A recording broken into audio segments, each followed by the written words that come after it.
Welcoming you back to Chatham-Kent Cougars football on TV. Coach, go back for a doubleheader on this hot Saturday at the Chatham-Kent Community Athletic Complex. My name is Mike Rennie along with Mike James.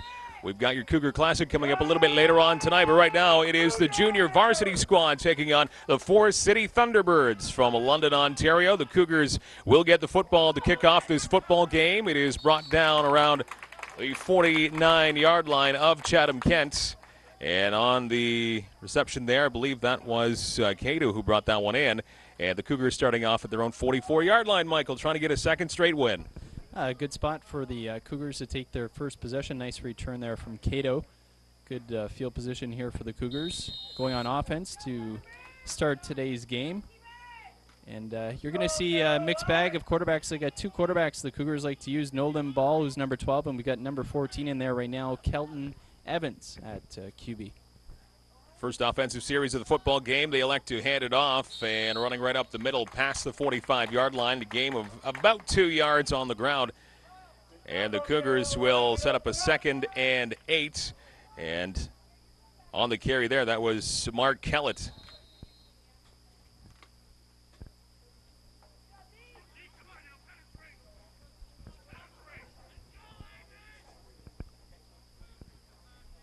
Second and 8. This 3-down leg and a nice swing pass out to the far side. Jake Anderson with the reception, and he steps out of bounds as he crosses the 45-yard line. Nice short pass to Anderson, and he found a lot of room to move along that far side, stepping out of bounds. And a nifty little gain there for the Cougars as they move the chains. Yeah, not a terribly well-thrown ball by Kelton Evans, but Jake Anderson pulls it in and then shows that speed on the outside.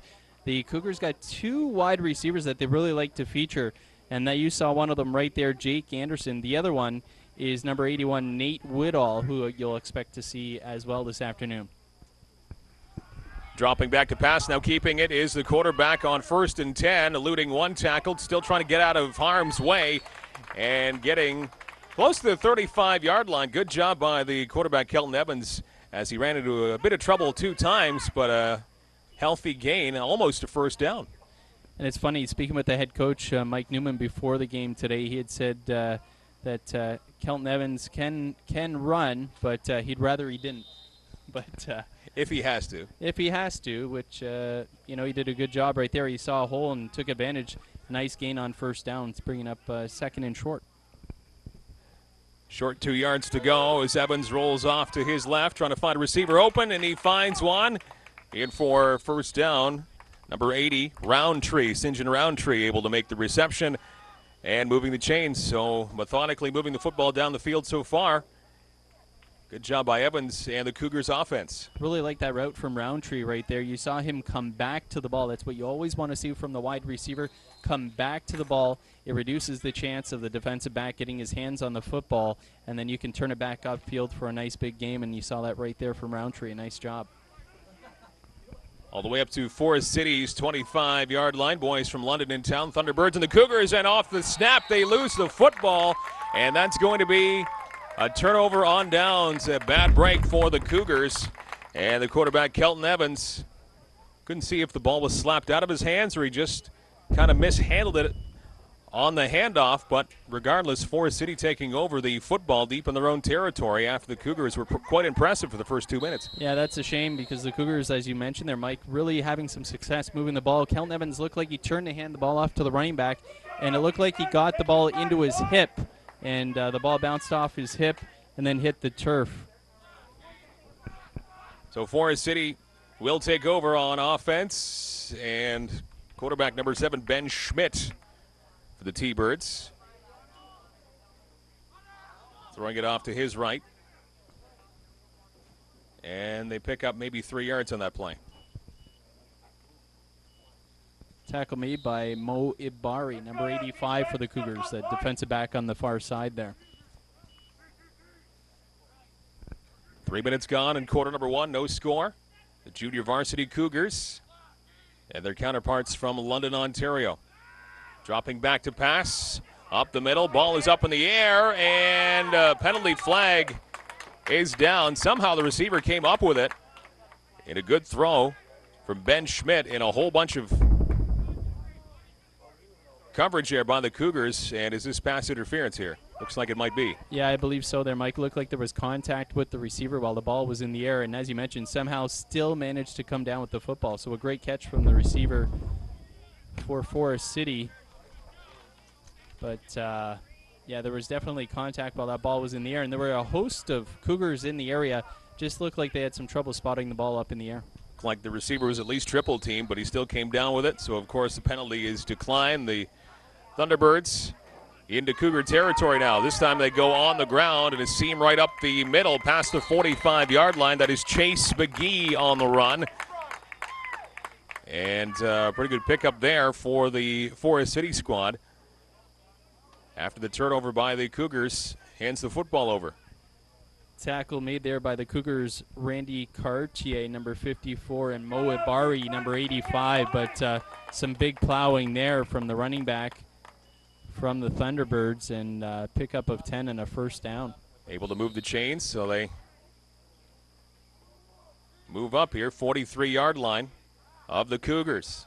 4 minutes gone in the opening quarter. Once again, they keep it on the ground. Another seam right up the middle to the 40-yard line. And that's where running back taken down as McGee gets the call once again for Forest City. Yeah, Chase McGee showing he's a tough runner. And that's what the head coach for Forest City tells me. He loves to pound the ball. He's an all-around back. And that's what you're seeing right there.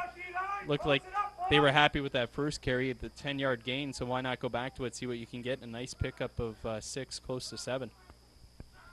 Pivotal play here on 2nd and 4. Once again, they keep it on the ground, and McGee, with some difficulty, can't get around that nice line there by the Cougars, and they're able to swarm McGee and take him down after he runs into the line of scrimmage. So a good second down stand there by the Cougars defensive line, and that's going to bring the punting unit on the field now for Forest City. That was a nice job by number 90, Drew Smith, along that defensive line for the Cougars. First to get his hands on the running back, got to grab the hold of that jersey and was able to drag him down with the help of a few other friends on defense. But Smith, the first one to make contact, and does a good job holding him up from getting that first down.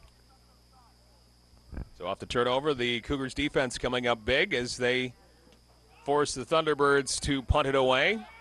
High up in the air. And brought down by the Cougars, Zach Konechny. They'll get the football back with 10 minutes to go in quarter number 1. It looked like we have a flag on the field there. Konechny, not much of a return there. Some good coverage from the Thunderbirds. Might have been a no yards call. And that's exactly what it is. It was a no yards call. So penalty assessed and some good field position here for the Cougars to start off. Again, they'll try to recapture that hot start that they had before the turnover stopped that drive that they had on the opening possession. Did a lot of things right in that opening drive, Michael, but that one turnover, and they lost the football. So they'll try it again. They keep it on the ground this time. Nowhere to go on the ground for the Cougars. Back to the line of scrimmage at best, it appears. On 1st and 10. Jacob Broad with the carry that time, number 33 of the Cougars. And as you mentioned, Mike, not a lot of room on that left side that time. Looks like he dropped half a yard, so 2nd and a long 10 coming up here. And in the shotgun is Kelton Evans, dropping back to pass, going up in the air down the middle. Trying to catch up with it is the receiver, Jake Anderson, who had a big catch in that first offensive series for the Cougars, but that one was just overthrown by stride and a half. And not a lot of field time that time around for the Cougars on offense.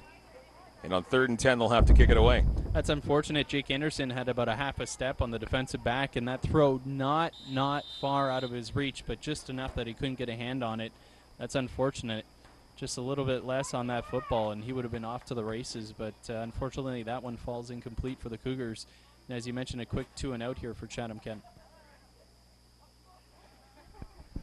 Fairly low snap, but picked up and kicked away by Niven, and that one out of bounds with 8:53 remaining in quarter number 1. Still looking for our first points of this football game. The junior varsity Chatham-Kent Cougars and Forest City Thunderbirds. Chatham-Kent 1 and 2 coming in.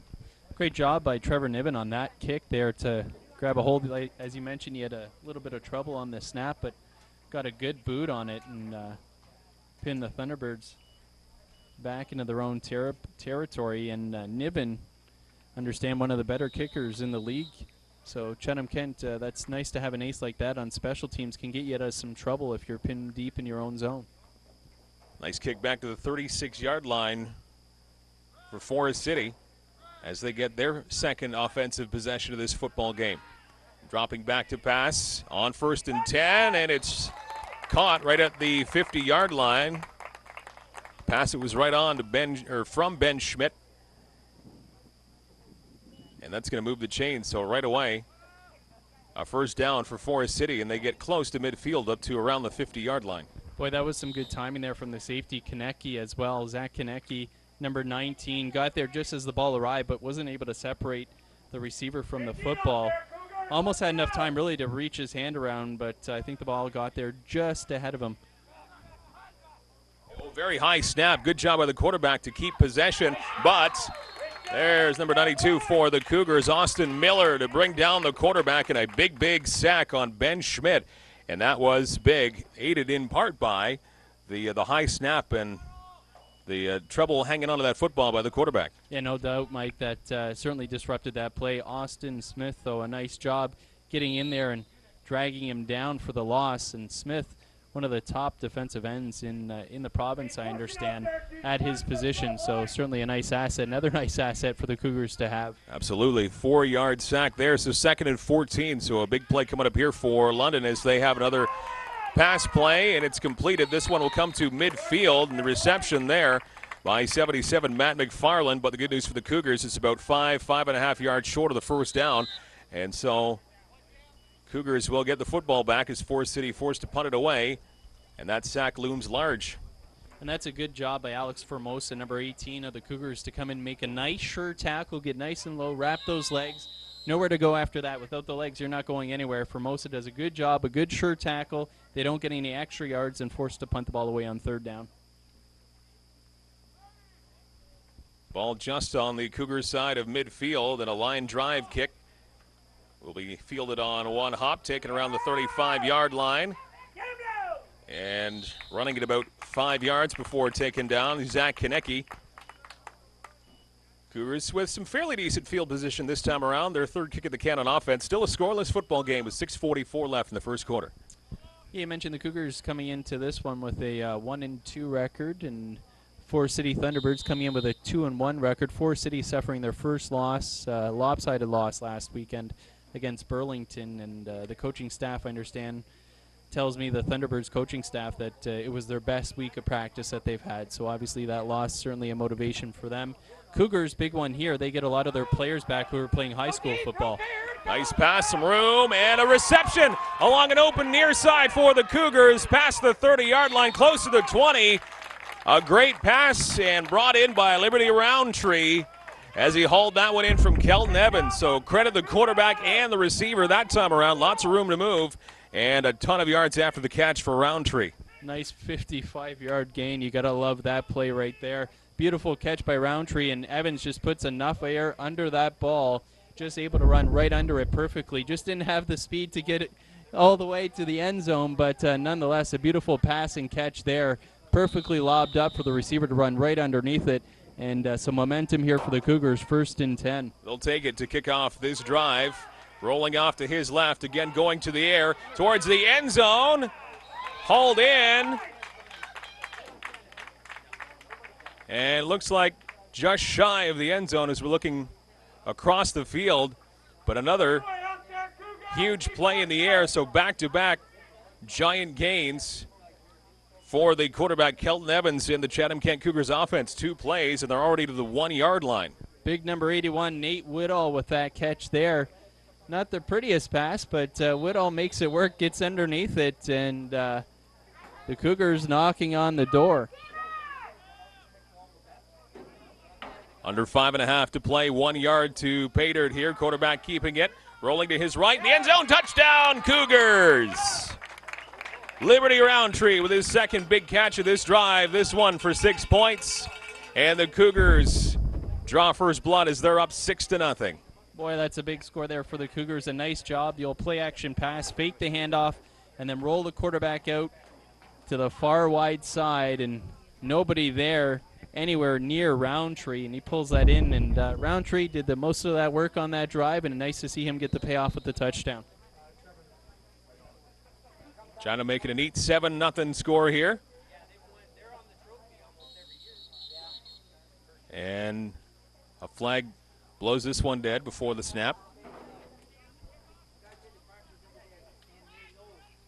Looks like this is against Chatham-Kent.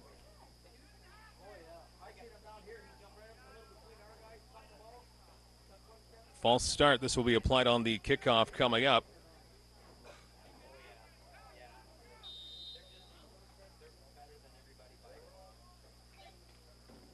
Try it again.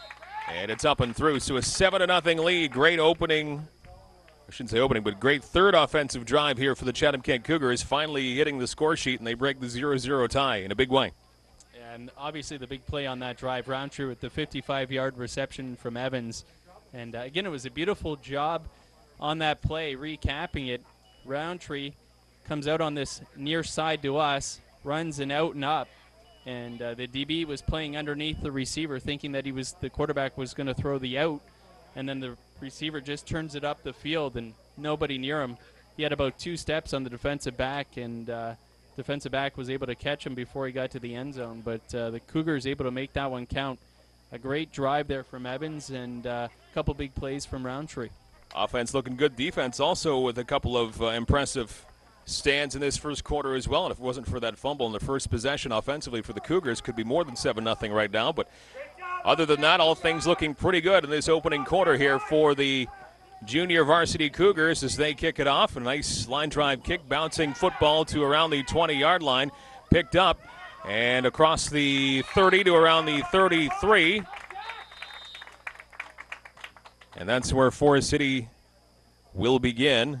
And the tackle number 85 that time around, Moe Bari, as we've called his name a couple, 3 times already on defense. Yeah, we certainly have good tackle there. Also a good job from the contain man on the outside there.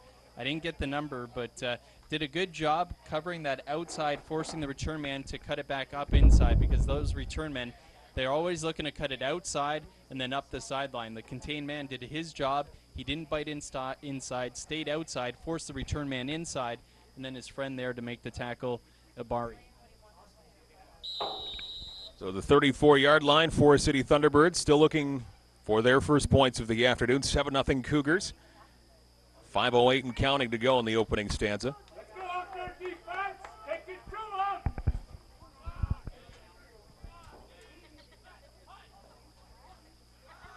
Quarterback dropping back to pass and almost intercepted that one right in the chest of number 74. Denver Brown was that close to picking off that pass. Ben Schmidt, it was almost like they were teammates.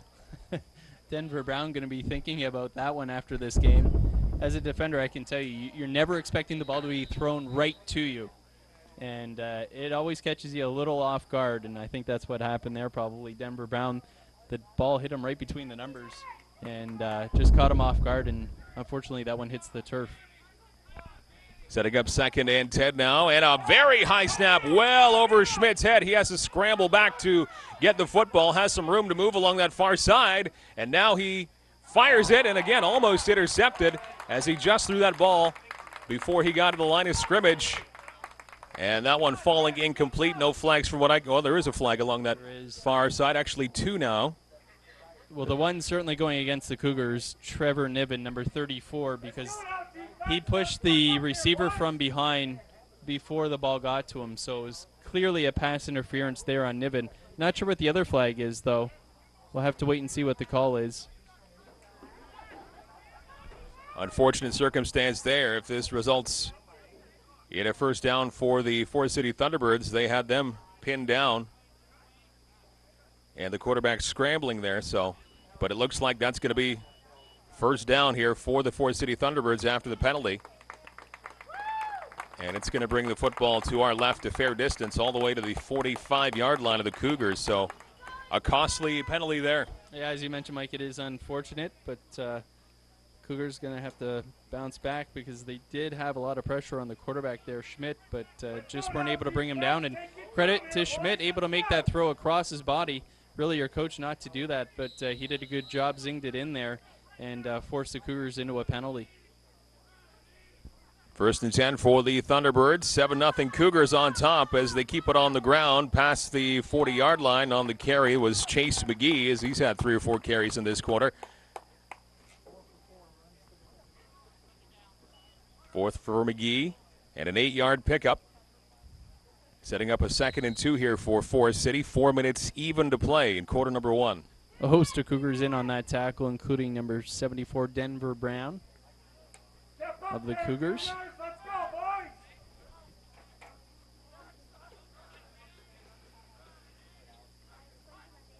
Another very high snap. Schmidt able to grab it, but a nice job by the Cougars and a quarterback sack back to the 45-yard line. And Formosa, I believe, the Cougar defender getting there first to bring down the quarterback. Yeah, great job by Formosa, too. Looked like it was going to be a play-action pass. Either that or the running back saw that the defense was breathing right down his throat and didn't grab the football for fear of fumbling it. But Formosa comes in. He reads the play, waits to see if the quarterback's going to hand it off to the running back. Quarterback keeps it. He attacks, makes a great job with the tackle. And the Cougars there with the big loss and forcing Forest City into a punt situation. 9-yard sack by Formosa. Cougars coming up large on defense just when they need them to. And another punt here for Forest City as we approach 3 minutes to go in quarter number 1. And a line drive kick, and this one gets past the defender. Finally picked up by the Cougars. A little bit of room to move. Now a lot of room along the near side. Hitting the 35-yard line. Now it's up to the 45, close to the 50, and finally quadruple teamed was Konecki. And give him a lot of credit. Zach Konecki looked like he was going to be brought down deep in Cougar territory. He brings it very close to midfield, close to the 50-yard line. Talk about making something out of nothing. That ball squirts under his hands. You're not sure if he touches it or not, but he doesn't dive on the ball, so it leaves you with the impression that he didn't touch it. And then he picks it up while he's surrounded by a host of Thunderbirds and then just turns on the Jets, gets outside, and a nice big gain for the Cougars here. Some good field position when you thought they were going to be in some trouble. So the Cougars started their own 47, up by a touchdown. Evans with a short pass along the near side. It's completed past midfield to the 50 and some room to move. He's got some daylight towards the end zone. It's going to be a major score for the Cougars. Touchdown, Chatham-Kent. And Mark Kellett gets 6 more points for Chatham-Kent. The Cougars now lead at 13-0. A nice reception and a lot of yards after the catch as Kellett goes to the big house. Kellett, and that was a beautifully drawn up play there. A little screen pass for Kellett, but it was so wide open on this right side. He actually outran his blockers. He just got one key block there on the edge and then turned on the Jets. He was gone. 63-yard touchdown catch and run for Kellett. And the Cougars 13-0 at this point, waiting on the extra point. Beautiful pass and catch there and a great run by Kellett.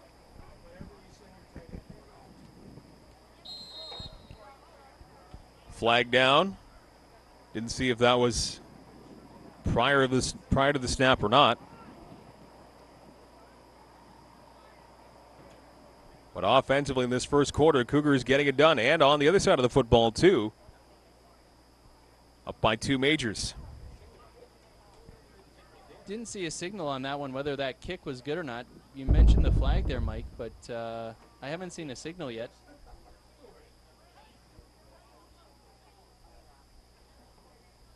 Waiting.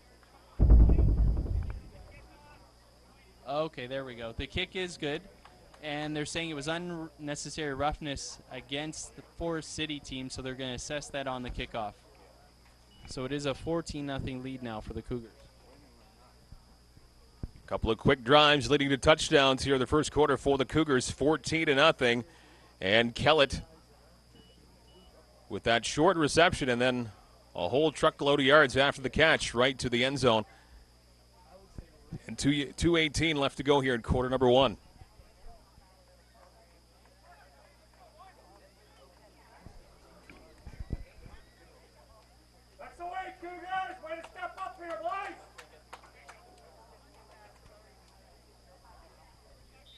Boy, a chance at a single here with the leg that Niven's got.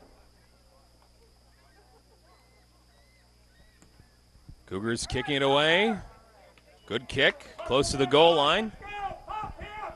84 for Forest City. Finally gets tripped up around the 25, 30-yard line. Grosbeck on the return. So Forest City now will take over in their own territory, and they've got some work to do. The Cougars with a good start. Good tackle there from number 15, Eric Penny, the wide receiver who's playing special teams as well for the Cougars.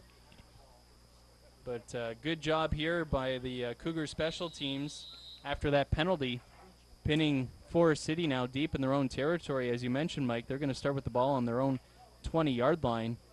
Good chance here for the Cougars to pin their ears back and put some pressure on the Forest City offense. Defense shining so far in this first quarter. The shotgun for Schmidt, dropping back to pass, not finding anybody open, and now a lot of pressure behind him and brought down. Not sure if he got to the line of scrimmage or not. I'm inclined to think not. And again, some tenacious D along the defensive line for the Cougars, giving a lot of pressure to the quarterback, Ben Schmidt, who's had a lot of headaches so far in this first quarter. Yeah, Dorian Payne, number 53 of the Cougars, and Austin Miller, number 92 for the Cougars as well, the big defensive end. Both of them getting in there and recording that sack. They could share that one. I think a half sack each, I'd say. They were both in on that one, and great job from the Cougars D. Sack 1, 2nd and 11 as Schmidt's back to pass once again, goes to the air, and it's intercepted by the Cougars. Back to the 20, close to the 20-yard line. A great job by the Cougars, and number 34 bringing that one down, Trevor Niven on the INT. I believe he was the one that brought it down. Yeah, Niven, the defensive back, did a great job. Saw that ball just lobbed up in the air. Looked like Schmidt was just kind of hoping somebody would run under that one. And Niven, playing center field, jumps up, gets that ball at the highest point, does a good job catching it, securing it. And then a nice return, almost 20-yard return. Now the Cougars knocking on the door again, already up 14-0. Great job by the defense. Now putting the offense in a great position here to potentially build on that lead. I'm sure they're kind of eyeing the clock, too, to maybe get this lead widened before the end of the first quarter. In the shotgun, Evans dropping back to pass, trying to find somebody open deep, and now he's just going to lob it over everybody. And out of bounds, just throwing that one away. So 2nd and 10 coming up. He couldn't find anybody open. Yeah, that's a good job by Evans there. He's looking for somebody to come open, and the whole defense flowing with him as he rolls out to the near side of the field where we are. Nowhere to go with that football, so he does the right thing, throws it away, don't risk an interception, and live to see another down.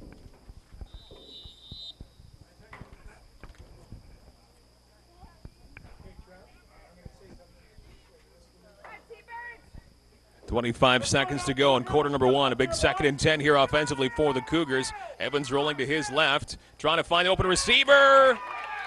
And touchdown Cougars. He was able to hang on to it. Anderson with a great reception. Juggled it a little bit as he was heading to the goal line. And he was able to get past into the end zone. And another major score for the Cougars before the end of the first quarter. They're now up 20-0. Boy, that was a great job there. Evans really impressed me on that one. They made it. They fooled the defense, making him think that he was going to pass it out to the right. He dropped back, looked to the right, and then turned, rolled away from the defense, actually turned his back on the defense, rolled to the far side, and then a tremendous throw and a great catch by Jake Anderson, and then dives into the end zone. This offense has really impressed me so far.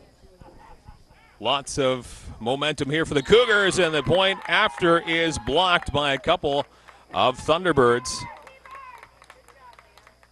And so the lead will remain 20-0 for Chatham-Kent. 16 seconds to go in quarter number 1. The extra point block there for the Cougars. Thunderbirds getting some pressure right up the middle.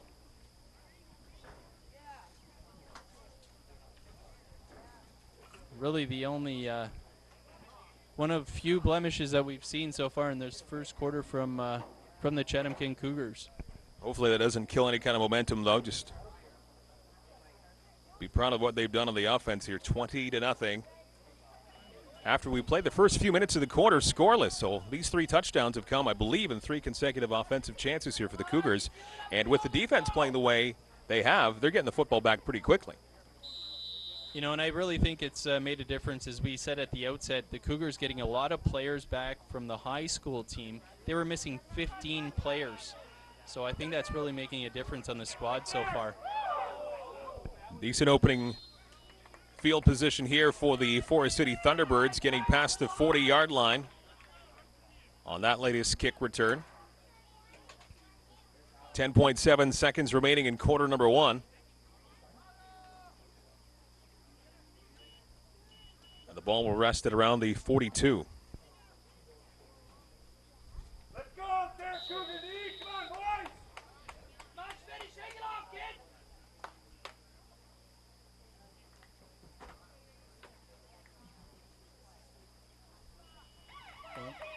We certainly have seen the Thunderbirds have some success with the ball on the ground.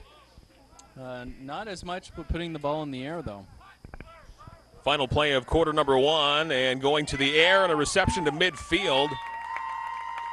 We'll give the Forest City Thunderbirds a first down to begin quarter number 2, and hauling that one in was Jack Keys for the T-Birds. But overall, that brings it in to a very impressive first quarter for Chatham-Kent. They're up by 3 touchdowns. Well, you could almost say I jinxed it right there. That right after I mentioned that, they complete a pass for about 12 yards. But boy, Schmidt was lucky to get rid of that one, the quarterback for Forest City, because big number 92, Austin Miller, was breathing down his throat and laid a good lick on him. Miller might have been shaken up on that hit, actually. Looks like he's kind of grimacing in pain a little bit down on the field, but he's staying in. But looks like he's in a little bit of discomfort. Really delivered a big hit to Schmidt just after he delivered that football. And we've seen big number 92 apply a lot of pressure so far early in this game. Again, that's Austin Miller, 6'2", 265. So now we're safely into quarter number 2, 1st and 10 for Forest City as they switch sides, and that football underthrown. About a foot underthrown, intended for Grosbeck. And it falls to the turf around the 50-yard line, so a big incompletion for the Thunderbirds.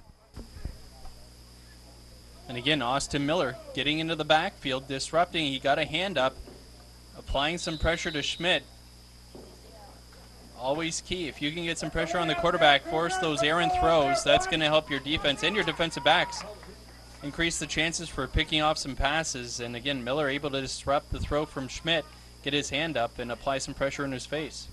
The big play here for the defense for Chatham-Kent. Keeping it is the quarterback trying to get around the defense, and finally brought down, I believe, after the first down was obtained.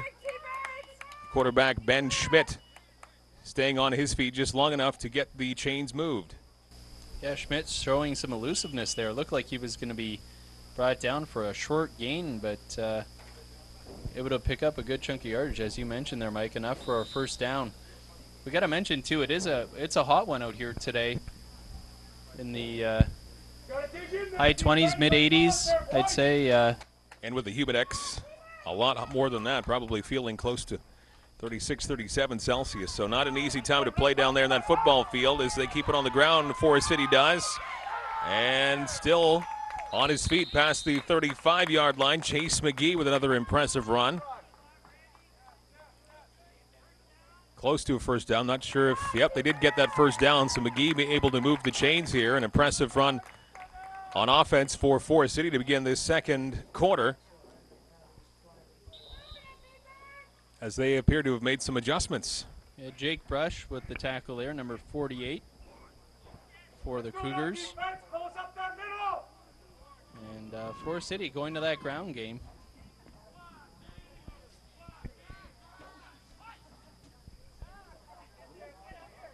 Here's Schmidt once again rolling to his left, finds an open receiver, cuts back to the inside,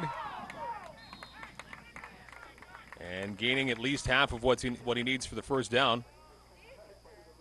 Trying to see who brought that in. I believe that might have been Lyons with the reception there for London. And the safety, Konecki, with the tackle, number 19. A little bit of over pursuit from the defense there. Just a little lob pass from Schmidt to his receiver, and then the receiver cutting it back up against the grain against that defense and finding some extra yards. A nice big gain on first down. It's actually 7, maybe close to 8 yards on that play. So second and a long 2 coming up here. They keep it on the ground. And I don't think he got enough for the first down, so good job there on second and short on the defense for the Cougars. Big Drew Smith with the tackle. 6'2", 195. Defensive lineman for the Cougars. Looks like about a half a yard shy of the first down. And to some decent territory for the Cougars. Looks like they're going to do it on third and short. Yeah, it's really such a short distance. Not really surprising here. Forest City going to go for it. I think a timeout may have been called here by Forest City. Talk this one over. Get hydrated, as you mentioned, Mike. Warm, almost uncomfortable afternoon here. Yeah, and I mentioned only because in the second half might be something to watch for. Fatigue might start to kick in because of the heat. You might see some cramping. Because really the summer to this point has been, you know, fairly cool. Yeah, it hasn't been all that hot, so maybe the adjustment, the bodies haven't quite made the adjustment yet. That's right, yeah. Good point by Mike Sinclair. Yeah, we're only into day 2 of summer. Day 2, 1:04 a.m. it started yesterday. Oh, wow, look at you. Yeah. Mr. Meteorologist over here. Just call me David Phillips, Environment Canada.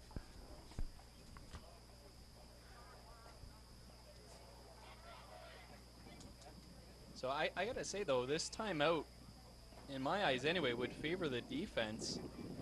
Give them a breather. Whenever you're on offense, you got things moving.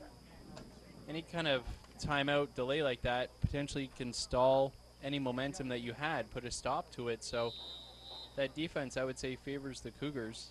Although this is a very short yardage, third and short. It's I don't even know if it's even a half a yard. Third and very short.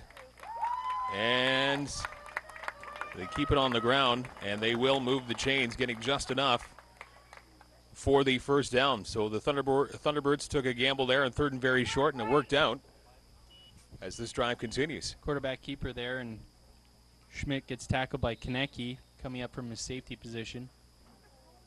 But as you mentioned, Mike, they picked up just over a yard, it looks like, and enough for that fresh set of downs.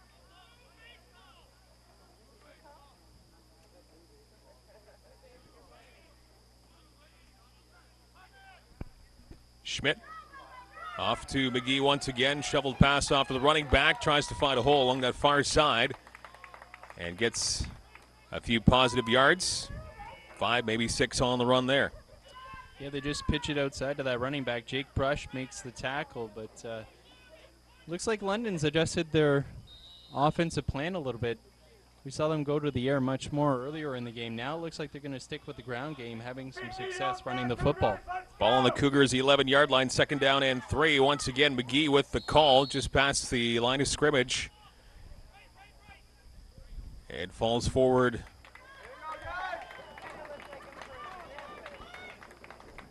For, well, just enough. They got about 3 yards on that run there, so he fell forward just enough to move the chains. And a first and goal situation coming up here for Forest City. They keep this drive going. Trying to get on the score sheet for the first time here this afternoon. Here's Schmidt with the handoff. Number 32 getting there. There's Hayden Archibald getting maybe his first touch of the football game. Yeah, and Archibald's a load. 5'9", 195. He's their short yardage guy. Let's go now, Cougars. Let's take it. So that's second down and goal. 3-yard line, so a big task here for the Cougars defense. As they keep it on the ground once again, going towards the end zone. And stop short. But 1 yard shy of the end zone. Good penetration there from the linebacker, Randy Cartier. Got some pressure in the backfield. before a couple of his defensive friends made the tackle. So able to slow the running back up just that little bit. And it brings up a 3rd and goal, and looks like Forest City's going to take a timeout to talk about this one here. Now saying the 2-yard line. So 3rd and goal. So big play coming up here. 8:49 to go in the first half. And what's been a half of football largely controlled by the Chatham-Kent Cougars. This is the best drive by far offensively here for Forest City. As you could probably figure out by the 20-0 score if you're just joining us. Here with TB Coach and the Chatham-Kent Cougars junior varsity squad today. First of 2 football games we'll bring to you from this afternoon at the Chatham-Kent Athletic Complex. Mike Renier along with Mike James, Jeff Brooks on the camera. We'll have the varsity squad and the alumni getting going a little bit later on tonight. 7:30 opening kickoff. I want to mention a couple of sponsors bringing this Cougars broadcast to you here on Coach Co this season. Dr. Svek Institute of Psychological Services, Chatham, London, Sarnia, and Blenheim too. Also Exercise MD. Make sure you visit them at exercisemd.ca. You want to say hi to Bev Shreve, Royal LePage, bshreve.com. Also TechNet Auto Service on Bing Ave in Chatham, and more that we will bring to you over the course of this broadcast. But thanks to everybody supporting Chatham-Kent Cougars football, and we're glad that we can bring them to you on your TV screen here with TV Coach Co. 3rd and goal from the 2. Big play here for Forest City on offense, trying to get that goose egg off the scoreboard. They hand it off to the running back, and touchdown as Chase McGee found a seam along that far side, and he's able to bring it in. So the Thunderbirds get on the scoreboard. Now it's 20-6. Well, a solid drive there from Forest City. Really, just keeping the ball on the ground, pounding it, ground and pound, and really not what we were expecting from Forest City. And as we mentioned, looks like they've changed their game plan a little bit, going a little bit more to that run game as opposed to putting the ball in the air, and finding some success with that. And on that drive, mostly running the football, turns into 6 points, potentially 7 here.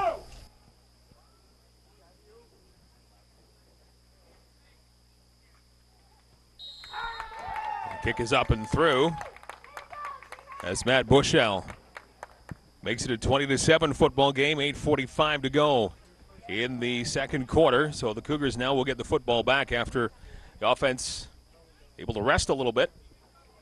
That elongated drive with the football took about 5 minutes there for Forest City. So they cut into the Cougars' lead, 20-7. And Kelton Evans in the offense for the Cougars now back on the field, or will be soon.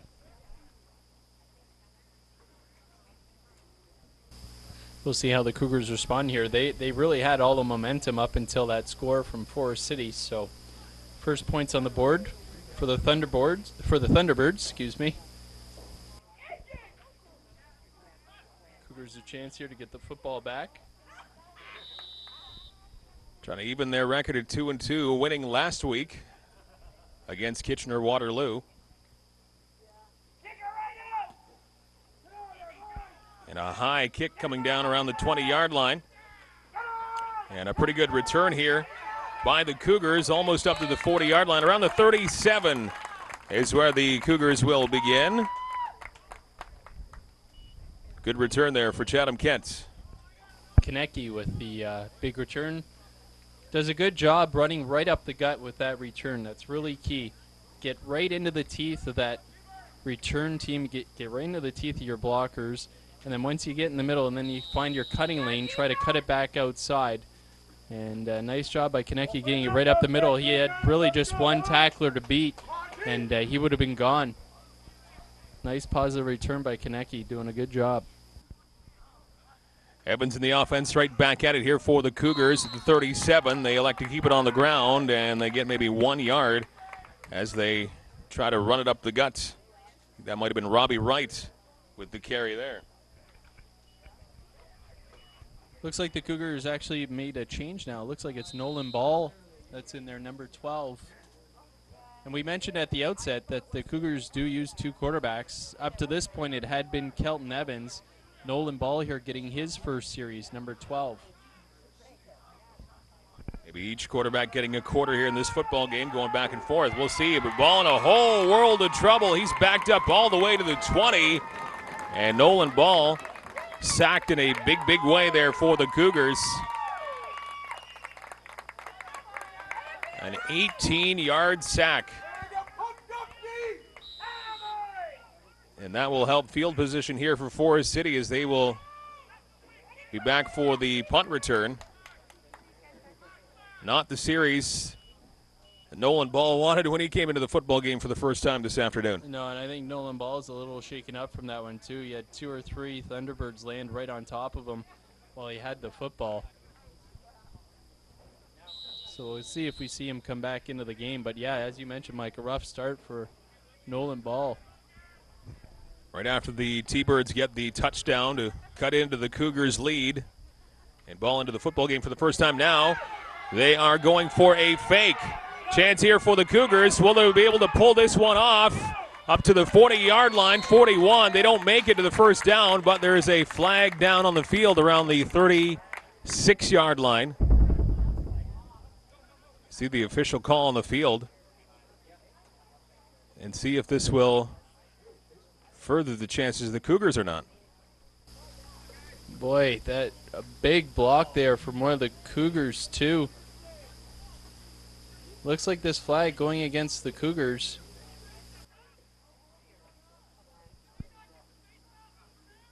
Taking a big gamble there in the fake punt. They almost pulled it off. That was a gutsy call there from the Cougars from their deep in their own end with the fake punt. And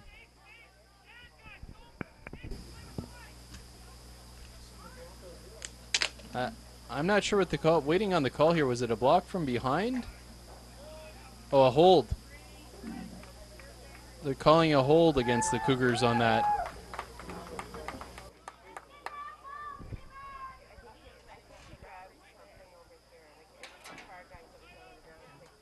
So the Cougars here going to be forced in to kick from their own end zone, and wouldn't be surprised you see them take a knee, but we'll wait and see with that big leg of number 34, Niven. They might elect to kick this one out of there. Very low snap, dug out of the ground, and a pretty good kick. Nice kick from Niven there. Bounces past the 45-yard line. From this angle, we'll see where it crossed out of bounds, but hey, from into your end zone to in the area of midfield, good job by the Cougars to pin it back as far as they could. Yeah, and that's exactly, I mean, special teams can just be such a huge part, especially when you're talking about field position. You've got that big leg of Niven, gives you a chance to play defense here now. The ball going to be marked at about the 40-yard line, I guess, what the referee's saying where that ball went out of bounds. But great kick by Niven to give the Cougars defense a chance here to shut out the Thunderbirds. 6:41 to go in second quarter. 20-7, the Cougars on top. And the Thunderbirds keeping it on the ground. Getting some positive yards there. Looks like that was Jack Keys getting some yardage there. With the tackle there was 85, Moa Bari. It looked like it was Dorian Payne that actually got some pressure. Nearly made the tackle in the backfield. Forest City just bringing the receiver out of the slot across as in a running back formation. Then he just takes it outside, and they nearly had him for a loss. 4-yard pickup, 2nd and 6. Schmidt again to pass it, and bobbled and dropped. Receiver was open, number 87. Once again, Jack Keys. Here we go, Wade. But he was down on the turf, couldn't bring it in. He bobbled it, fell incomplete. And a 3rd and 6 coming up here in Cougar territory. And it looks like they're going to just continue to go for it here. And even if he had made the catch, he was already down when he was attempting to make the catch, so it really would have been no gain. He wouldn't have come close to a first down. And as you mentioned, Mike, Forest City, they are going for it here. Big chance for a stop here for the Cougars defense. 3rd and 6, and they keep it on the ground. And look who they give it to. It's So running back still on his feet, getting around every Cougar defender so far. Finally brought down inside the 20-yard line, but Chase McGee continues his big game. And on 3rd and 6, he gets well more than he needs and deep into Cougar territory. So the Thunderbirds, again with a 3rd down gamble, coming up big there. And that's a shame because the Cougars had a shot at bringing him down short of that 1st down, but a running back showed his elusiveness there, and really a big tackle by Niven, number 34, touchdown saving tackle, or else he was going into the end zone. All the way up to the 15-yard line of the Cougars. Schmidt once again scrambling to his left. He's going to keep it himself, and finally pushed down by the Cougars. Looks like it was Konecki with the tackle over there on that far side. Coming with some pressure up the middle there, Randy Cartier forcing Schmidt to scramble outside before Konecki able to finish him off. 5-yard pickup, 2nd and 5. Ball resting at the 10-yard line of the Cougars. Chatham-Kent up by 13, 20-7.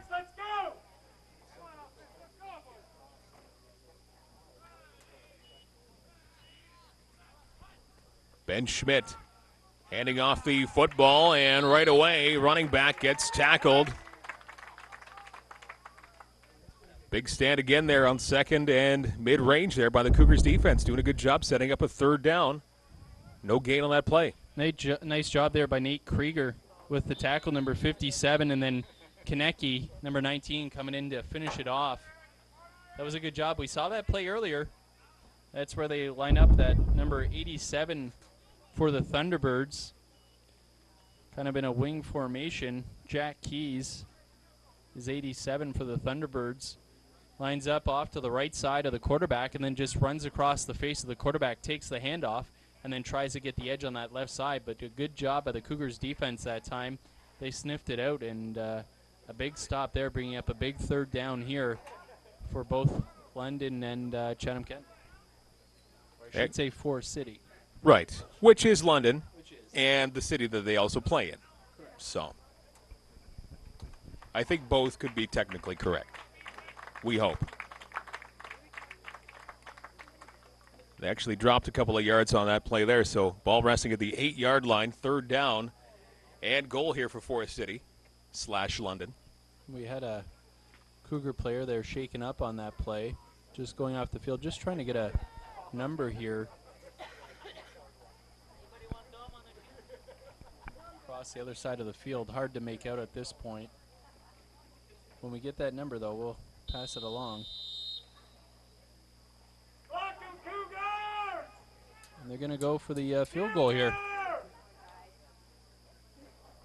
Trying to make it a 10-point game. Kick is up and through, so it's a 20-10 game now. 3:51 remaining in the 2nd quarter.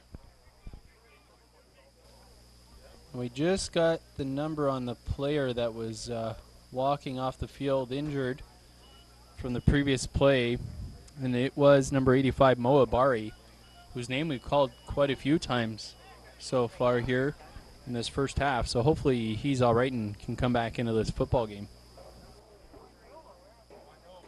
He's a key guy on front defense for the Cougars. Bari's come up big in the last couple of years. 3:51 remaining. And this afternoon, not getting any cooler yet. So I'm sure the players kind of looking for a bit of a breather at halftime. Yeah, it looks like we got some clouds roll in a little bit here. Provide a little bit of cool air. We will check out the TV Coach Go Doppler radar here pretty soon to see if anything's in the area. Bet you didn't know we had that. I really didn't.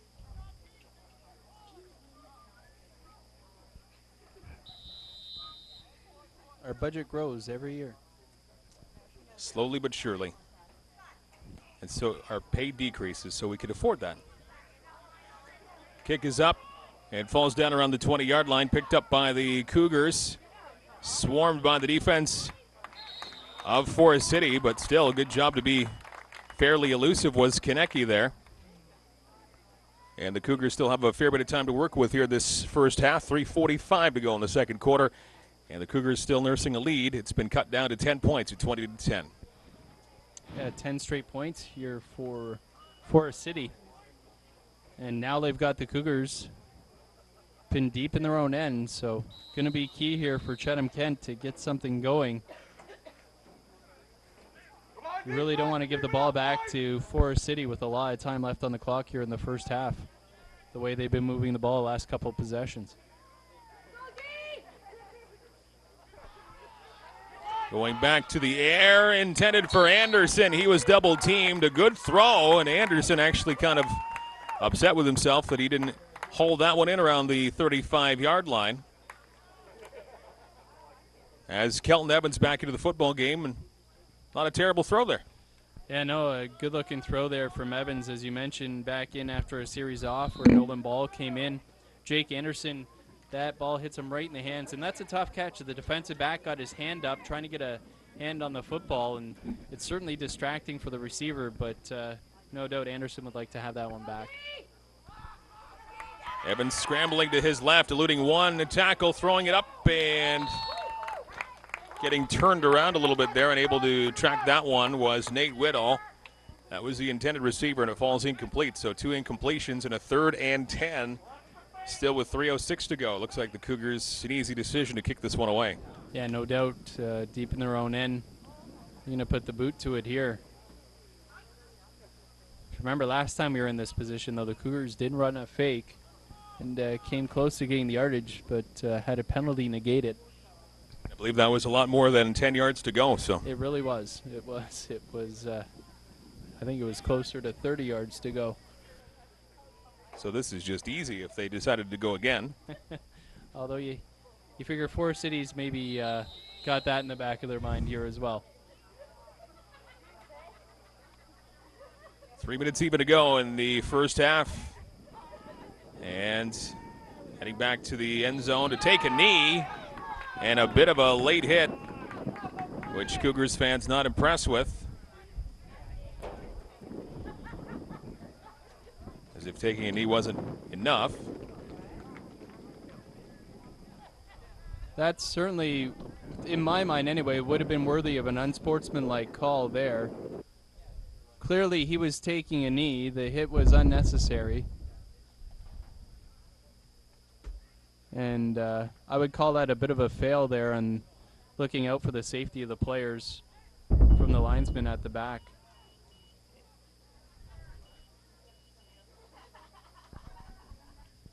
So the safety makes it 20-12.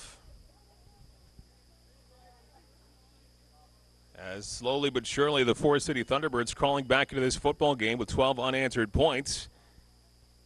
Here in this second quarter, after a 20-0 lead was established in the first quarter by the Cougars. So kind of the tale of 2 different quarters here. Not that the Cougars have played all that terribly. It's just, I think Forest City's made some adjustments and trying to figure out Chatham-Kent a little bit more. Tighten this football game up a little bit. Yeah, and really the key is they've gone more to the run, and they've had a lot of success running the football. And that could be key in the second half. We mentioned the heat today. Although it has cooled off slightly here, we've had some darker clouds roll in. But with the heat running the football, you could see some fatigue set in on the Cougars' defense in the second half, depending on how much more we see the Thunderbirds run this football. But to this point, that's been the big difference. They got away from the pass and went more to the run, and they've had some success. Pretty good kick, and having some trouble grabbing it at the 30-yard line. Forest City trying to get decent position here before the end of the first half. Still lots of time on the clock here. This drive, 2:46. And the ball will be at around the 39-yard line. Liberty Roundtree with the tackle there, the wide receiver playing special teams as well on the kick coverage.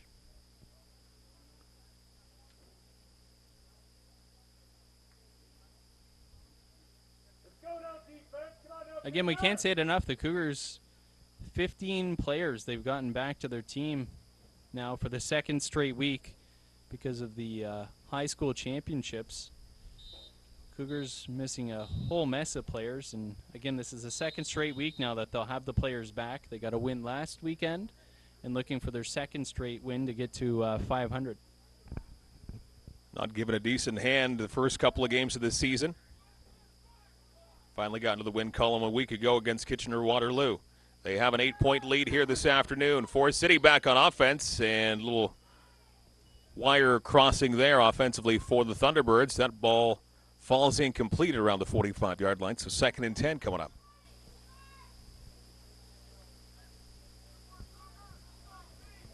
And the wind's starting to pick up here a little bit as well. You can see the flag at the one end by the scoreboard starting to whip around now, and Forest City has the wind at their back. Band of thunderstorms around Detroit right now, small one, so we'll see if that reaches us or not.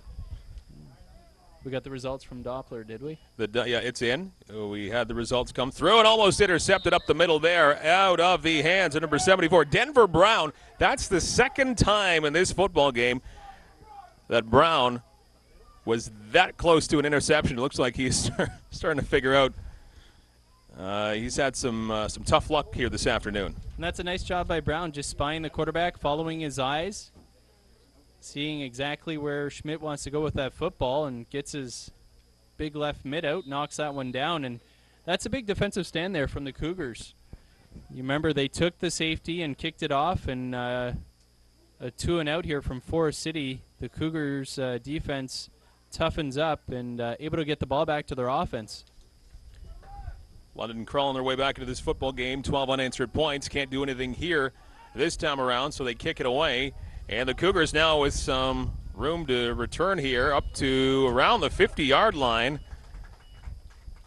on their own side of midfield. A good job by the Cougars again. Konecny doing a good job with special teams this afternoon. Yeah, I'm really impressed with Konecny's return ability. Again, shows that fearlessness, just running right up into the middle of that return.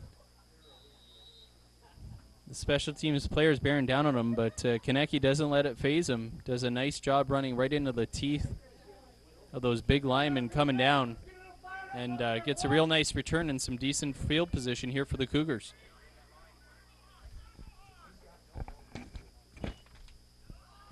Keeping it on the ground, trying to find a seam to move here, getting past the 50-yard line, but just past.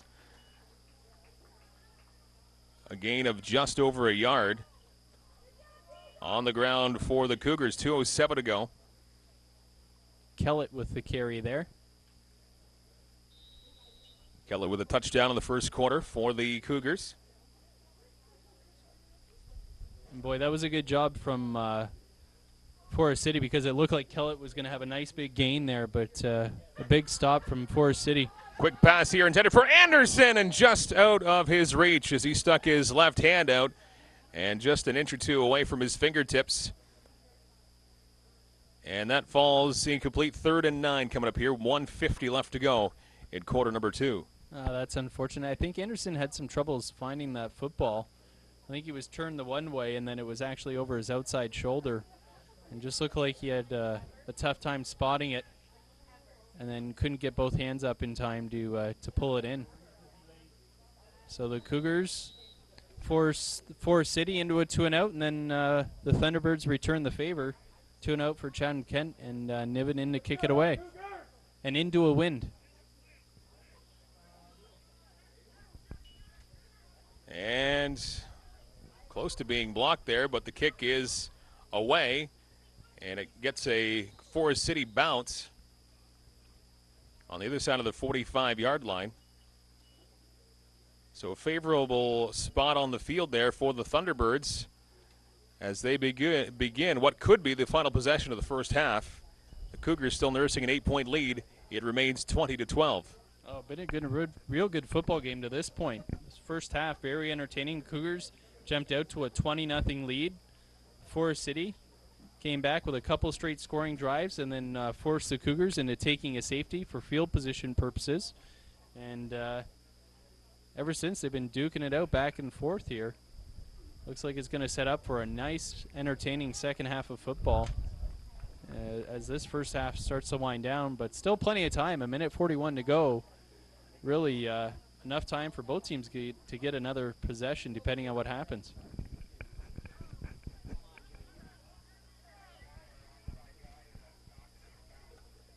Junior varsity squads here today. Cougars coming in at 1-2, 2-1 for the Forest City Thunderbirds.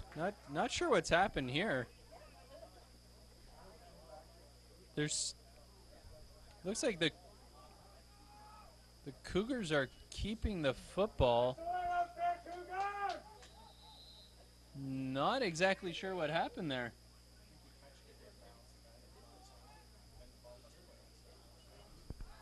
So something on the kick, and so the Cougars still have it, and going down the field, that was well over top of the head of the intended receiver, Jacob Broad. Yeah, we got some good eyes up here in the booth. Mike Sinclair informing us that the coverage man on the outside actually lined up onside with the kicker and was able to tap it out of bounds, which legally gives the Cougars possession. If you have a coverage man lined up onside with the kicker and he touches, he can recover that football or touch it out of bounds, it's Cougars football, and that's exactly what happened. Short pass to the reception for the Cougars, trying to turn that corner of the 40-yard line and thrown out to the 39, and now some questionable conduct after they cross the out-of-bounds line.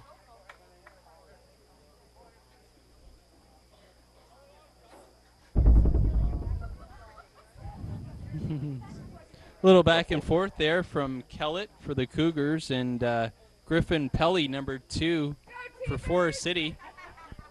Kellett gave the stiff arm, and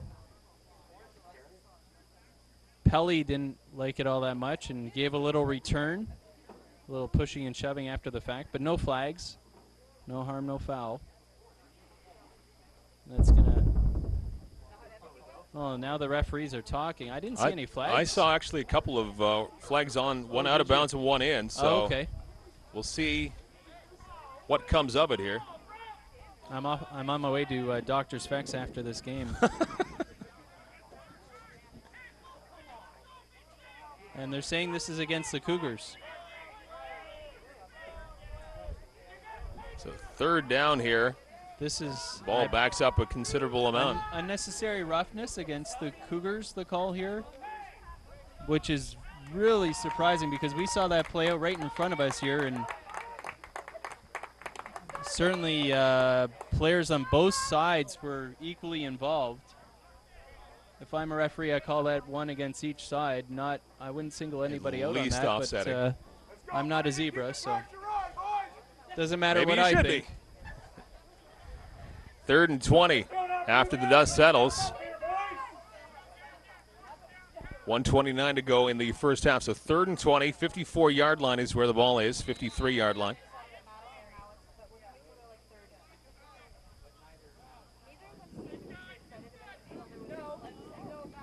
An easy call to punt this one away.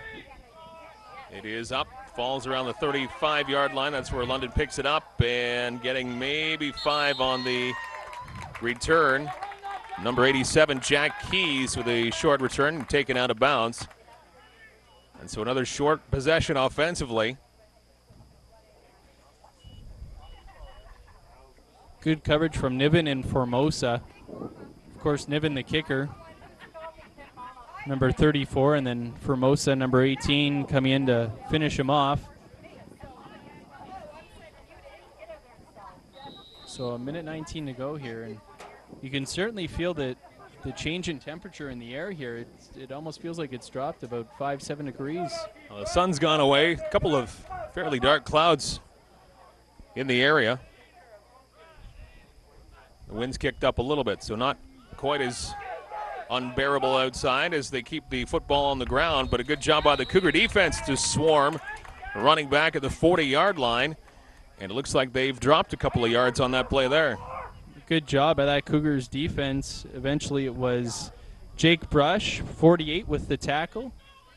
It's a good pressure there from the Cougars D, getting into the backfield. Nowhere for that running back to go.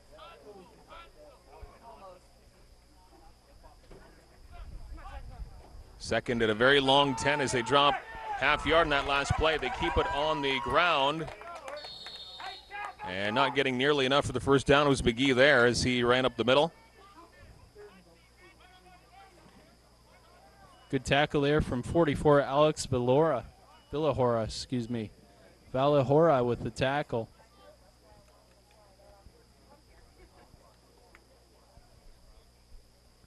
Brings up a big third down. Forest City brings on their punting unit. 55.7 to go and counting.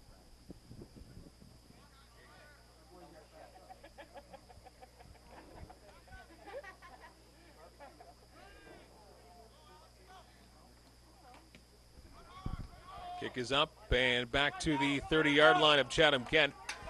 Picked up, and Konecki with another solid return, still on his feet, up to midfield and into London territory. As Konecki still impressive on the punt returns here in this first half. And with 29 seconds to go, still a chance here for the Cougars to do something offensively before halftime. Yeah, Konecki gives him a chance here. A nice return again. Konecki's got some good speed. I like the wheels that he's shown on that return game. On the 53-yard line of Forest City.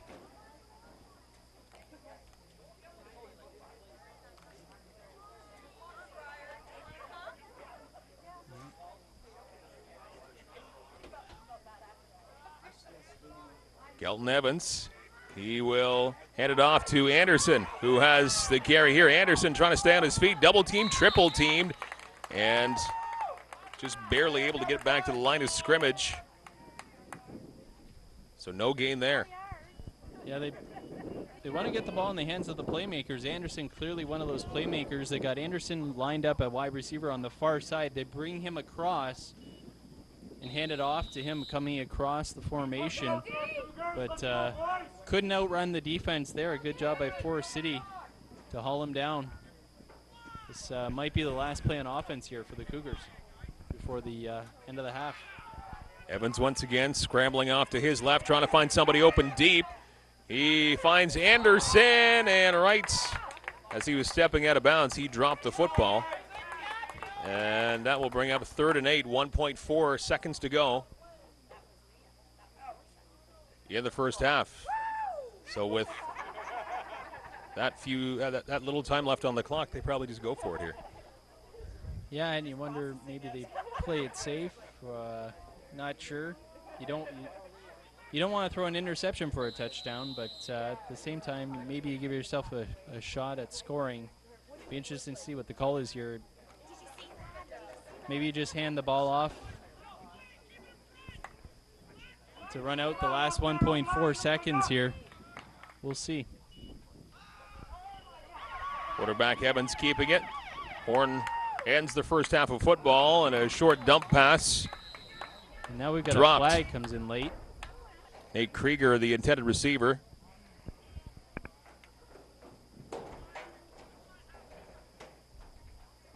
First half is done. Not sure of the call on the flag. Both teams heading off to their respective sidelines for halftime. An entertaining first half of football. The Cougars jumping out to an early 20-0 lead in the first quarter, and London grabbing the second quarter and running with it with 12 unanswered points. Yeah, it was wildly entertaining, but as you mentioned, it was a tale of two quarters, so it'll be interesting to see what we see from these two clubs in the second half.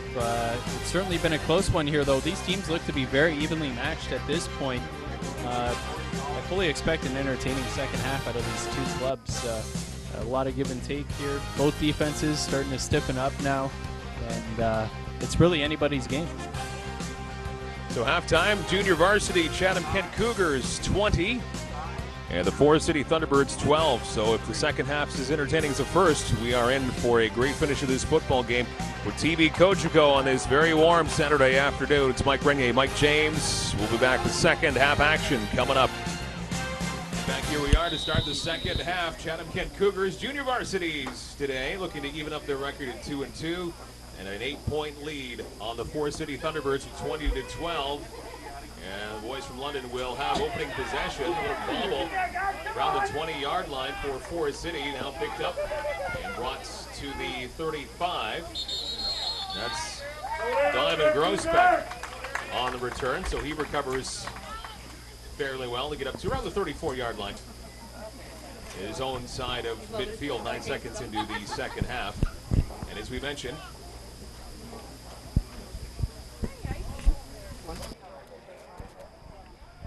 the Cougars grabbing the first quarter with 20 consecutive points, and then Forest City coming back with 12 of their own in the second quarter. So we're going to try and find out what Cougars team shows up here in the third quarter, see if they can kind of bounce back and get some more points on the board. Yeah, it'd be interesting to see. As we mentioned there, it was a tale of two quarters first half. It'd be interesting to see how this third and fourth quarter plays out. Forest City with the opening possession. They keep it on the ground, and a minimal gain from Chase McGee, who's had the lion's share of carries so far in this football game and doing a good job. London keeping it on the ground a lot. McGee with the fair share of the load on the ground. Good job there, Denver Brown with the tackle, and for a moment there it looked like they had the running back for a big loss, but able to escape a couple of arm tackles. But Denver Brown makes a good tackle and a short gain on first down. Good job for the Cougars defense there on that first play of the second half. See if the Cougars defense can come up large here after a 3-yard gain for Forest City, faking it to the running back, a completed pass. And is that an incomplete pass or a fumble? The Cougars do recover the football. Let's see how they decide here. I think it might be ruled a turnover here. Well, at first I thought they'd actually signaled incomplete pass, but looks like they've got that spotted as a fumble. No?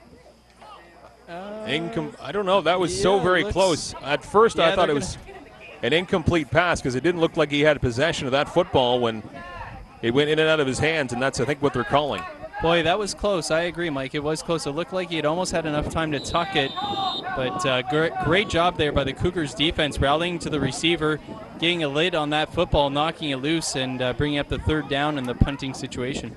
Well, regardless, Cougars going to get the ball back, and the punt is up in the air. As Konecki back to grab it around the 35-yard line, spins and comes back the other way, finding some room to move close to midfield. Konecki getting hauled down around the 52-yard line of the Cougars, and he continues to impress and putting his offense in a position where they have great field position to start the drive. Well, that was a great job by Konecki of catching that ball in the air. The wind at the back of Forest City, and Konecki does a great job reeling that ball in, because if he doesn't, it's likely to bounce another 10, 15 yards down the field. Hauls it in, turns it back upfield, and looked like he was going to go. Looked like he had a lane on that far side of the field, but brought down just before he's able to break away. But great job by Konecki here, giving the Cougars good field position. See if the Cougars can feed off of that return now. Quarterback keeping the football himself. And quickly hauled down was Kelton Evans, dropping about a yard on that quarterback sack. Yeah, it looked like Evans just dropping back to pass and just get some pressure right up the middle. Nowhere to go with that one. Just forced to tuck it and swallow the sack.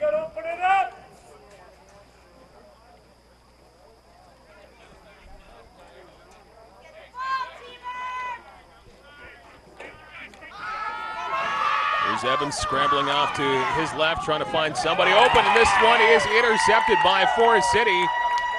The only guy in his area was Liam Spencer, and that was an easy pick for the London defender. There's a flag down on the field after the interception was made. Second key turnover there for the Cougars. And that will end the offensive drive here, just 2.5 minutes into the second half. We'll have to wait and see. It was after the interception, so I get the feeling this is going to go against Thunder City. And it is. They are marking this off. I think it might have been an unnecessary roughness call against Forest City. I think it was a block on a defenseless player.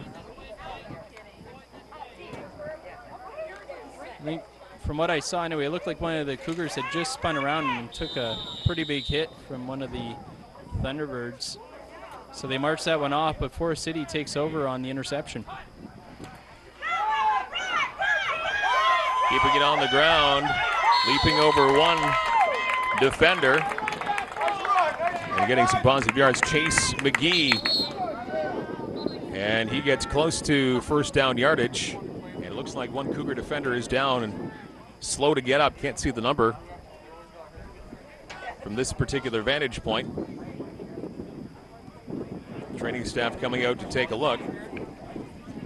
Ethan Bayless, number 20, in on that tackle, as well as number 44, Alex Valahora, and number 53 as well, Dorian Payne. All three of them in on that tackle, and trying to get a number on the Cougar player that's down right now, being tended to.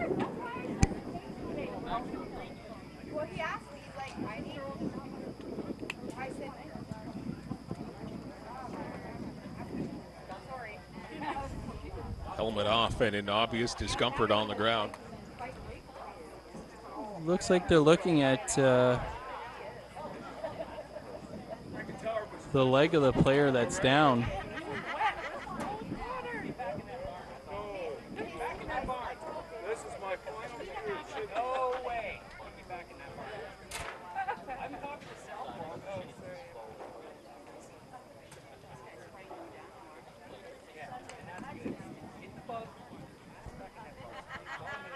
Injury timeout, and the Cougars up by 8. It remains a 20-12 score. Number 74 for the Cougars is now he's into plain sight, and Denver Brown, who's been a key part of the Cougars defense in this football game, up under his own power and seems to be walking just a little slow, a little ginger, but overall hopefully he's going to be okay after appeared to be he was in some serious discomfort there, but the Cougars can't afford Denver Brown to be out for too much. No, he certainly right, Mike. We've certainly called his name quite a few times here so far today, and the fact that he's walking off under his own power is a good sign, although gingerly, as you mentioned, but not needing the help from any players or staff, which is good news. Maybe we'll see him come back into the game after a little bit of treatment on the sideline.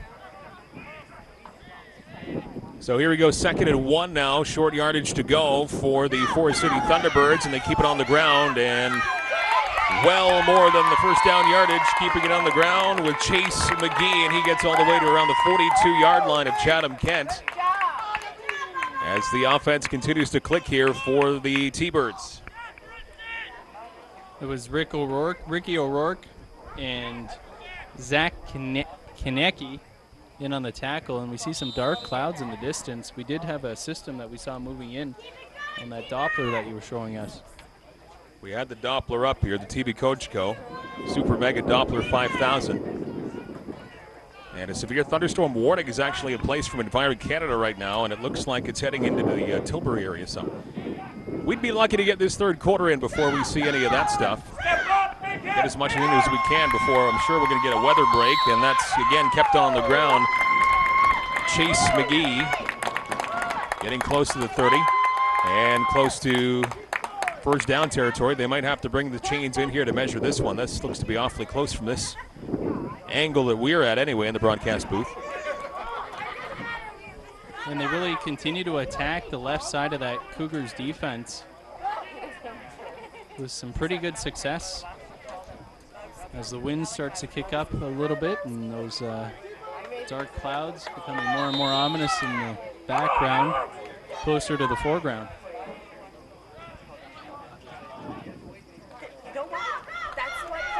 And there's your backup running back, just plowing his way right up the middle, getting the carry was Hayden Archibald for at least the second time in this football game. And he was able to get some serious yardage there on 1st and 10. Drew Smith and Zach Konecki in on the tackle again. And yeah, that big number 32 for Forest City. He's a load. Hayden Archibald, as we mentioned, 5'9", 195. He's just a north-south runner. Big D up there, Cougars. Let's go, boys. Keeping it on the ground once again. Cougars trying to haul down the running back and lifting up the running back. Getting a chuckle there. Chase McGee was actually lifted up by Austin Miller. So is that actually a tackle when you lift up the running back? Yeah, well, they had the forward momentum stop, so yeah, I guess it counts as a tackle. He's lucky he didn't suplex him. They need to add a defensive stat, I believe. Yeah. Lifting. It's his first lift of the season. Yeah, and that's exactly why the referees blow the whistle, because they don't want to see anybody get hurt pulling some kind of move after they've lifted him off the ground, slamming him down. They keep it on the ground once again. Archibald getting the carry. With under 9 minutes to go here in quarter number 3, 20-12, the Cougars still have the lead. But Forest City seems to have the momentum, and they have now for over a quarter after being down by 20 to nothing at one point in the first quarter. 7-yard pickup that time on the ground by Archibald. Let's go out there, Cougar. Come on, boys, let's step up. Yeah, Forest City is starting to impose their will here a little bit on this Cougars defense. Quarterback going up the middle, and the pass is caught, heading towards the end zone, and a touchdown for number 87, Jack Keys, as he grabs the pass from Schmidt. There you go, Jack. And right after he scores, I think we heard a clap of thunder there. 2 points. I think that might have been a part of the celebration there for the touchdown. They brought a giant drum with them. They call it the Thunder Maker. Well, they are the Thunderbirds, right? That's right. Come on, T-Bird. Good job up there. So now a 2-point football game. And I think they're lining up to try and tie this football game, trying to punch it into the end zone. They try to run it up the gut. Do they get it in? Looks like they do not. No, signal is they don't get it into the end zone, so the Cougars do retain the lead. But momentum still on the side of Forest City, 18 unanswered points now. And it's a 20-18 football game, so the Cougars will have to find something to work offensively here, trying to change something up and get some more points on this football game, because they've been on their heels now for about a quarter and a half. And really, again, the Thunderbirds going to that run game to pick up the big yardage. And they go to the pass for the touchdown on that one. It was a nice throw and catch there. The receiver just running a little slant inside, and the quarterback put that right on his hands, able to keep his momentum and run full speed into the end zone. But really, they've gone to the run game here. Forest City, they came out with a passing attack that really wasn't working. They've gone to the run, and they have certainly found some success, and that's really been the difference in this game so far. Kick is up and fielded by the Cougars, and they're able to get close to the 40-yard line. Good run back by Alex Stronison there. Around the 39-yard line, so that's a starting point for the Cougars here, and this is what you might figure a pivotal offensive possession here for Chatham-Kent. Yeah, I'm sure the Cougars looking to get something going here on offense, gain a little momentum, and maybe even put some points on the board, no doubt. As you mentioned, Forest City, 18 straight unanswered points here to make it a 2-point game. And the Cougars, you know, not only would it be nice to them to sustain a little bit of a drive here, but also give the defense a break on the sidelines, catch a breather. Going to the air on 1st and 10, and through the arms of Jake Anderson. He's had a tough day, actually. Anderson's had a couple of close calls, and I think that one he figures he should have been able to pull down. Well, that's a tough one. That was a good play by the defensive back on that side, Julius Ackman, but I'm sure Anderson feels like any ball in his area should be caught, but Ackman did a good job, the defensive back, again on that side, getting his hand in just as the ball was getting to the receiver and batting that one away. That's the way out there, Cougar. Let's go. On 2nd and 10, big play here. Pass, short one. Reception, and about halfway towards the first down marker. Forced down to the 45. Picked up by number 24, Mark Kellett, but well short of the first down. That's going to bring up 3rd down and 5, still in Cougar territory. So they just haven't been able to get the wheels in motion here offensively in quite some time. Boy, that's really a shame because they had a perfect call there. Beautiful screen pass, but somebody missed a block on big number 33, Liam Spencer. He split the two blockers and came in and made the tackle on Kellett. That's really a shame. A great play by Spencer, but that was a beautifully set up offensive play there for Kellett, perfectly executed. And you just need one block right there. Unfortunately, they didn't get it, and the Cougars forced to punt this one away. Just get that kick away, almost blocked. It will come down around the 35-yard line, bobbled and recovered by number 87, Jack Keys. And so a little break there for the Cougars. They're able to bring Keys down on the 36. Great job by Konecki there on the coverage after the receiver bobbled that return. We do have a flag on the field. Just waiting to see what that's about.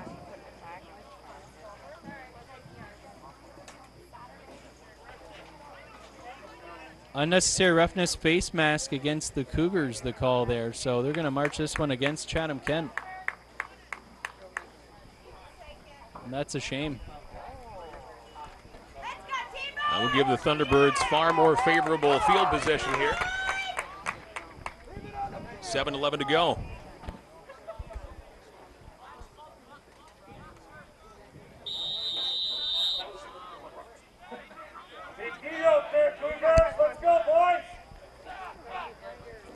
First and 10. And now almost intercepted in and out of the hands of number 18, Alex Formosa. So that's the third very near interception by the Cougars here this afternoon. Formosa almost had it. Boy, that was a beautiful play, too, by Formosa. That ball looked like it was just behind him a little bit. Does a nice job contorting the body in the air, getting both hands on it. Just couldn't pull it in. Able to knock it down, though, for an incomplete pass. And bring up a big second down here. This is a big one for the Cougars. It'd be big for this defense if they could stand stout and force the Thunderbirds into a punt, something that the Thunderbirds haven't had to do a lot of since the first quarter. Bit of a low snap dug out by the quarterback. Now he hands it off to the running back, trying to find a seam, and he does that. He's going to get first down and more. Matt Bushell took the ball, ran with it, and found a big hole. And first down past the 45-yard line. About the 43 is where the football is in Cougar territory. 6:20 and counting to go here in this third quarter. Boy, that's a killer for the Cougars. The defense is reading pass all the way, and then they go with the delayed handoff. Forest City does. And then the running back just finds a seam and picks up about 13 yards, a nice big chunky yardage on second down, and gives them a fresh set of downs. Once again, Bushell getting the call on the ground, but this time the Cougars are ready for him right up the middle. And he runs into some big-time resistance. Looks like that'll be a no-gainer right there, maybe dropping half a yard. That was big number 50 there with the tackle for the Cougars.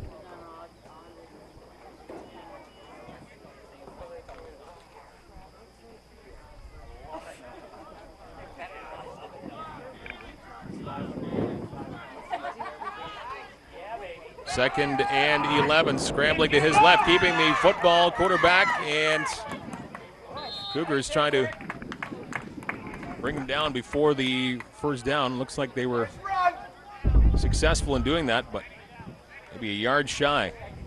That was a good job over there on that far side. Number 56, Ricky O'Rourke, and some good news. Number 85, Mo Ibari, back in the game. We saw him leave in the first half because of an injury situation, but he's back and in on that tackle right there. Let's go, White! Come on, defense! Tough D out there, Cougars, let's go! 3rd and 1. See if the Cougars can get the big stand here. The running back grabbing it and blowing past the defensive line, picking up the first down. So the chains will be moved, and the drive continues here for Forest City. Down by only 2, and 4:20 left to go in this third quarter. And earlier we mentioned that big number 50 for the Cougars. That's Nick Kasheri at defensive tackle. And I say big, 6'2", 280. That is giant. Keeping it on the ground once again, still bumping his feet, getting some big offensive yards there. On the ground for Forest City. Matt Bushel being used quite a bit here in this third quarter on the ground, giving Chase McGee a bit of a breather. It was all McGee on the ground in the first half. And some big gains here in this third quarter for Matt Bushel, number 20. Formosa and Konecki in him on the tackle there, but just this run game, the Cougars defense having a tough time trying to figure it out. And Forest City just sticking with what's working so far.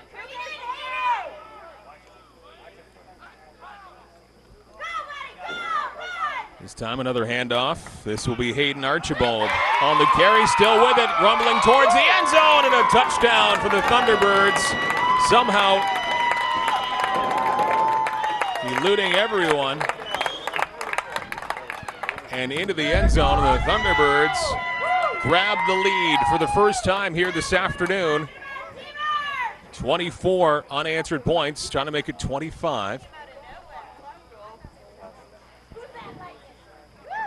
Well, it's a shame. A whole host of Cougar defenders right there seem to get their hands on him, but just unable to drag him down. You just wonder if fatigue's starting to play a factor now. Forest City just continuing to pound the football, and it certainly wears the defense down, especially those defensive linemen. And just probably starting to take its toll now. There's the 25th point of the afternoon. The Thunderbirds 25-20 now. Forest City on top. And a far cry from the fast start the Cougars had in the first quarter. Not to mention, too, that Archibald is a load, as we mentioned, 5'9", 195 for a running back. He is not going to be easy to bring down, but you got to find a way to wrap him up, make them work for that TD, and again, you got to figure fatigue playing into that one a little bit for the Cougars defense. It looks like an injured Thunderbird. Now walking off under his own power.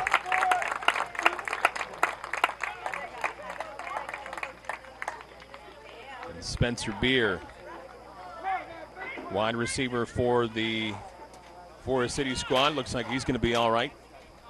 3:10 left to go in this third quarter. 25-20. Forest City up on Chatham-Kent. Don't give me anything with liquid today.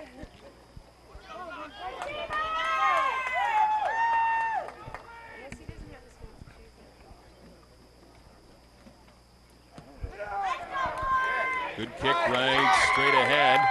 Falls all the way into the end zone of Chatham-Kent. And electing to run it out. Good job by the Cougars. Great run, all things considering, grabbing that football halfway in the end zone. And the Cougars able to turn that into some decent field position, all things considered. Yeah, nice return, as you mentioned, Mike. Boy, the kicker got a hold of that one, going all the way into the end zone. Showing some real patience, too, before running it out was Konecki. Everybody keeping an eye on the sky in the distance. Looks like it's over Lake St. Clair right now. Let's go, get offense! First and 10, 16-yard line. Deep into Cougar territory as they look to scramble back into this football game, now trailing by 5. Quick pass caught by Jake Anderson, a very short pass. Right on it was the Forest City defense. Yeah, the Cougars, it seems when they've tried to attack the edges, this Forest City defense has really shown their speed from sideline to sideline. Cougars not really able to bust anything around the edges. And now we hear a roar of thunder in the more frequent thunder in the area. background. We'll be lucky to get the third quarter in before we maybe get a weather delay. Nice pass, but again, too far. Well out of the reach of Jake Anderson, as he's getting a lot of footballs in his general area, but more often than not, they fall incomplete, just being overthrown too much. Yeah, that one about 2 steps ahead of him, and he had about 2 steps on any defender near him, but unfortunately not able to connect there. Evans and Anderson. All it takes is one big one, though, and it's only a 5-point game at this point, so. 2 minutes even to go in quarter number 3. This is going to be big here for the Cougars with Niven in there to kick this one away. Try and pin Thunder City back. Niven gets under it. And dropped by Forest City at their own 50, getting to the 50. And Chatham-Kent, big hit there. Good job by 81 for the Cougars as Nate Whittall gets his shoulder into it and knocking down Jack Keys. It was a good job by Konecki also getting down there and putting pressure on that return man. And then Whittall came in and cleaned it up at the end. Good coverage from the Cougar special teams, but Forest City, not Thunder City, going to have great field position here. I could see where you get confused, though, Michael, because this could turn into Thunder City here pretty soon. It's almost a race against the storm here. 1:25 left in quarter 3. Good field position here. The boys from London, they keep it on the ground. Back with it is Chase McGee. Waiting for him, a couple of defenders from Chatham-Kent, so little to no gain. Maybe he got a yard on that run, half a yard. Nick Kucheri leading the tacklers in that one along that defensive line for the Cougars. This is going to be a big series right here for Chatham-Kent. They've got another 2nd and long here. Unfortunately, last time they had Forest City in this position, Forest City was able to pick up big chunky yardage. This is a big stop here for the Cougars if they can get it. 2nd and 9. They go to the air and intercepted by the Cougars. Number 18, Alex Formosa, who just a few minutes ago almost had a pick, but it went through his hands. He gets redemption there as Formosa picks it off, and that is giant for the Cougar defense. You're right. That is absolutely huge. The Cougars needed that. They needed somebody to come up with a big play, shift the momentum here, and Formosa did it. You mentioned that he had a chance. Looked like almost the exact same play, to be honest with you, last time, only this time he's able to make the catch and give the Cougars offense the football. And maybe that's just the big play that the Cougars needed here to shift the momentum. Maybe the offense comes out and comes up with a big play themselves. But you needed somebody to come up with a big play. Formosa does that for the Cougars defense. Now the offense, it's their turn. They've got to put something together here in the waning seconds of the 3rd quarter. They go to the air. This one is complete, close to the 50-yard line. And the ball comes loose. I believe play whistled down, however, so no fear of a turnover. A completed pass to very close to the 50-yard line. Looks like that catch made by St. John Roundtree, number 80, for a gain of about 3 yards, they'll say. And that's a good job by Forest City. As soon as the catch is made, they're there to make the tackle, so no yards after the catch. But the Cougars able to complete that pass, which is a positive sign. Brings up a big 2nd down and 7 here. And this will be the final play of this 3rd quarter. And a pivotal one at that here for the Cougars as it's thrown back to the running back, and he is brought down in a big way, so a big loss as it was thrown back to Mark Kellett. And he was hauled down, so that did not work on 2nd and 7. Dropped back for at least a 5-yard loss, maybe more. Bringing it into the 3rd quarter, and things offensively not getting any better for Chatham-Kent. Boy, that's a shame. They pitched that back to Kellett, as you mentioned. Not sure if he was going to try to run that or actually roll out to the right and throw that. A bit of trickery, but didn't even have a chance to look either way. Good pressure from Forest City getting into the backfield, and Kellett just had nowhere to go. Before you knew it, he was pulled down to the ground and looked like a loss of about 8 yards on that play, and brings up a 3rd down, and the Cougars going to have to punt this one away.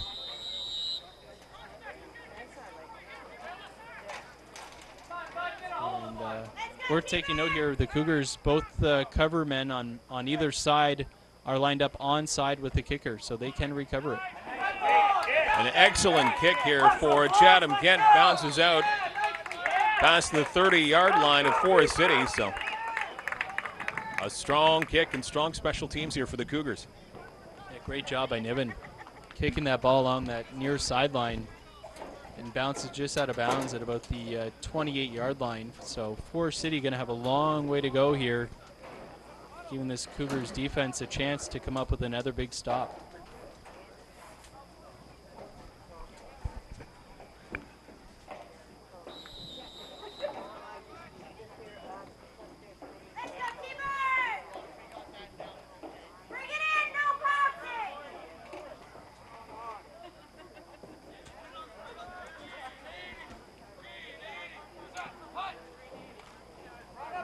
Keeping it back on the ground is London, and actually the quarterback kept it, and a huge sack. He faked it. Boy, had me fooled there. I was following the wrong running back, and falling down was Jack Keys. Well behind the line of scrimmage. That is 15-yard, pardon me, an 11-yard drop. So 2nd and 21. And what a massive defensive play there for the Cougars, not only in that sack, but they back up the football in a big way deep into London territory. Yeah, Austin Miller with the huge tackle there for a loss. That's a massive play for this Cougars defense. 2nd and 21, looking to go to the air, the middle, and it's intercepted once again by the Cougars. 2nd straight interception deep into Forest City territory. Didn't see who that interception was hauled in by. I did not get a number on that one. I actually thought it was Formosa again, but I couldn't tell. I'm wondering if O'Rourke pulled that one in. Come on, defense, you can do it, guys.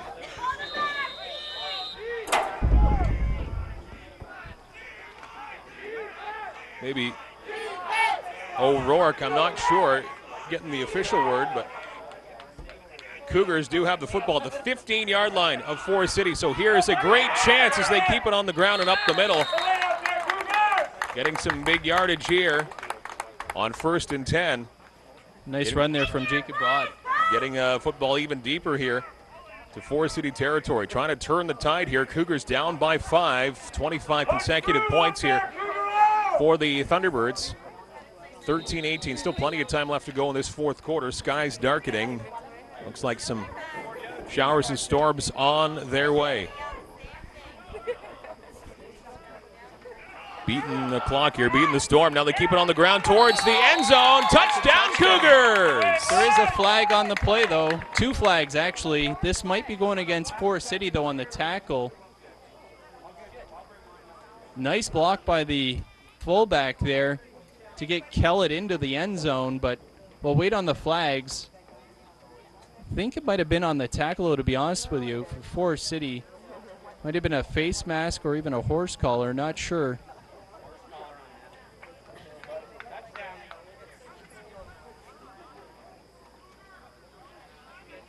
Just waiting on the call here. This would put the Cougars back in the lead. Kellett punching it into the end zone. I have not.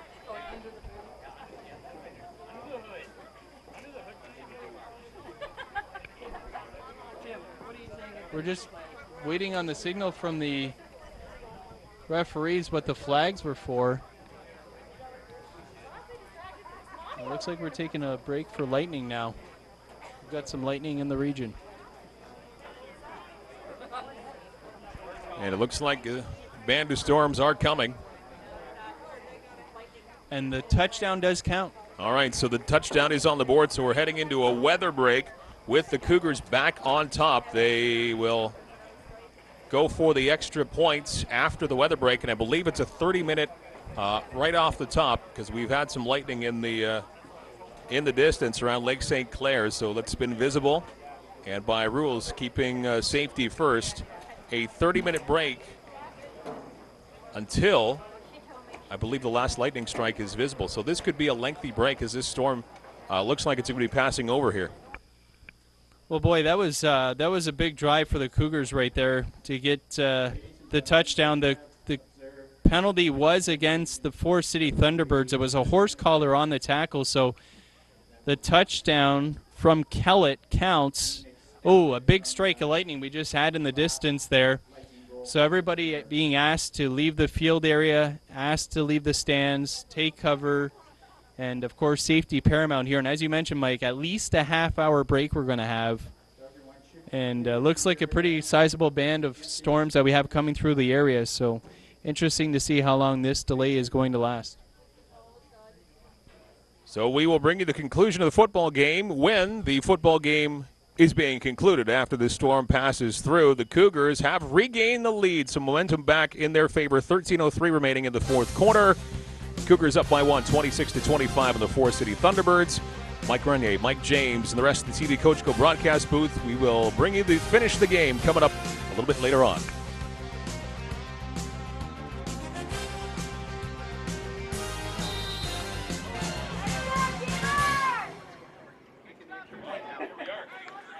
go out there, Cougars. Their delay is over. The Cougars trying to get the extra point off of that touchdown right before the weather delay. And the defense stomps it for the Forest City Thunderbirds. So we're back underway and a 1-point lead for Chatham-Kent. Yeah, the Cougars going for 2 points there because, as you mentioned, a 1-point lead would have made it 3 points, giving them a field goal lead, but unsuccessful there. Good job by the Thunderbirds defense. So Cougars holding on to that 1-point lead. 13:03 to go here in the fourth quarter. That weather delay, what, about 40 minutes approximately? Better safe than sorry. Didn't really see much of it.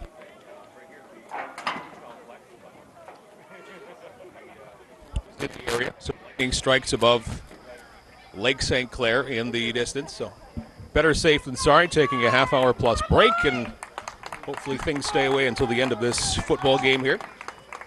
Cougars turning things around after giving up 25 straight points. That touchdown gives them a lead again, 26-25. And there was a penalty on the extra point attempt, so the Cougars moving up here for the kickoff. And a good kick taken by the Thunderbirds, getting up to around the 30-yard line and past it, still on the feet.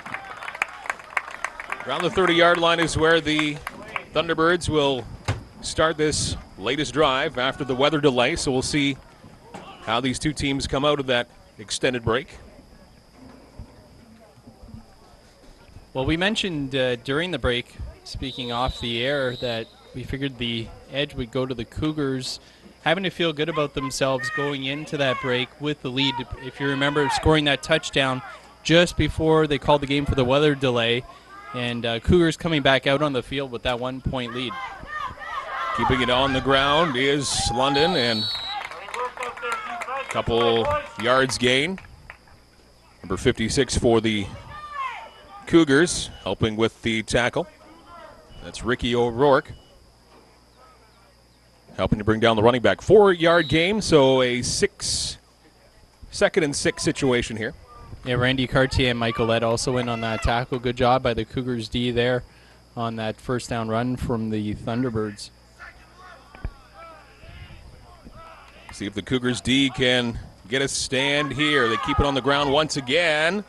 And again, 2 and maybe 3 Cougar defenders wrapping up the running back, I should say, just crossing the 30-yard line. So a big second down stand for the Cougars D. And it appears no gain there, so 3rd down and 6. And the Thunderbirds to kick it away.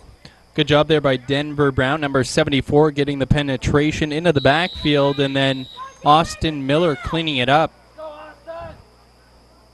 forcing the punting situation here from Forest City. Kick is up, comes down around midfield, and Cougars letting it go past the 50-yard line and back into Forest City territory. There's Zach Konecki, who's had a great game here on special teams and on kick returns, punt returns, and he keeps that going as he gets it into London territory. So nice field position here for the Cougars. their first possession after the weather delay. On the Forest City side of the field, they'll take over at about the 53-yard line. Last time we saw this Cougars offense on the field, they drove the ball for a touchdown. It was their first since the first quarter of this football game. Dropping back to pass, trying to find the receiver open and off of the fingertips of the intended receiver, Jake Anderson, and he's had a bunch of those here today, just out of his reach or a couple off of his fingertips, and that could have set up a big play there if he was able to hold that one in. Boy, if Evans had just been able to throw that one a little straighter down the field as opposed to more toward the corner, that was going to be right into his basket, and he would have been gone. But unfortunately, a little bit more outside. Not sure if Anderson maybe was supposed to run to the corner, but just missing on that passing play. Rolling off to the left, throwing it down the field, and a penalty flag as Anderson might have been interfered with as Kelton Evans had a pretty good throw there. Reaction from the crowd would seem that this is going against Forest City. Yeah, I believe some interference. Yeah, I believe that's going to be a pass interference in the area where that flag is. Griffin Pelly is the defensive back who was on Anderson there, and that is the call. They're going to march this one against Forest City, so that's a first down for the Cougars.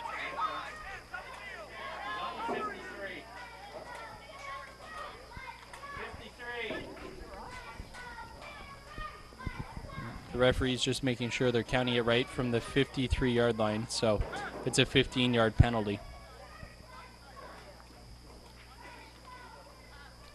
That will bring it to the 38-yard line of the Forest City Thunderbirds. Cougars want to keep this momentum going. Already a touchdown in this fourth quarter. 11 minutes and counting left to go in this football game. Cougars looking for their second consecutive victory, winning in KW last week. Here's Evans with the handoff as they run it up the gut past the 35-yard line. Nice push there from the middle of that offensive line of the Cougars. Carrying the ball was Jacob Broad. He's had a couple nice runs in this game so far. Picks up a solid 3 on the ground. And a key second down coming up here offensively for Chatham-Kent. 2nd and 7 from the 35-yard line.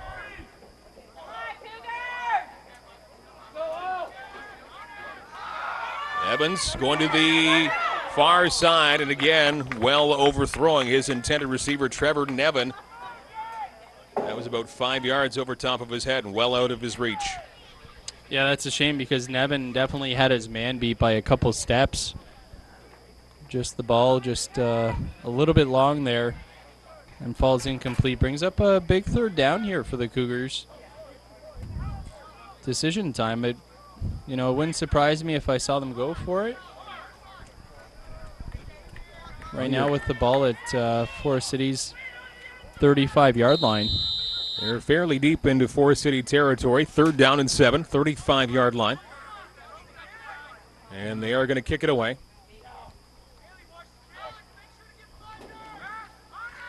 And getting the kick away. High kick, right close to the goal line.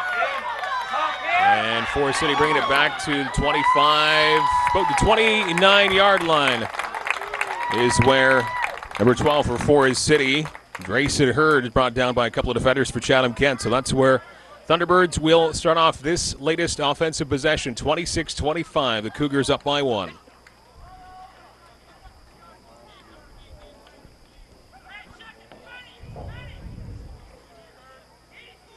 Good football game here defensively for the Cougars. Coming up big when they have to. And that will be heightened that much more here in the fourth quarter. Pressure, Austin, pressure! Let's go now, Cougar D. Step up big here, boys. Dig in, dig in! Keeping it on the ground with the quarterback, and he takes a shot at the 30-yard line. Keeping it was Ben Schmidt. And the Cougars D able to snuff that one out right from the start there. So good tenacious D after about a 1-yard pickup there offensively for London. Yeah, good job by the defense. Denver Brown making the tackle, number 74. A little quarterback option there. Decides to drop back. Looks like it's going to be a pass, but then looks like it ended up being a called run. So they fake the pass, and the quarterback keeps it, looking to catch the defense off guard. But good job by the Cougars D, not fooled at all. 2nd and 9. Crowd getting behind the Cougars here at the athletic complex, and this one goes high in the air. Picked off by the Cougars at midfield.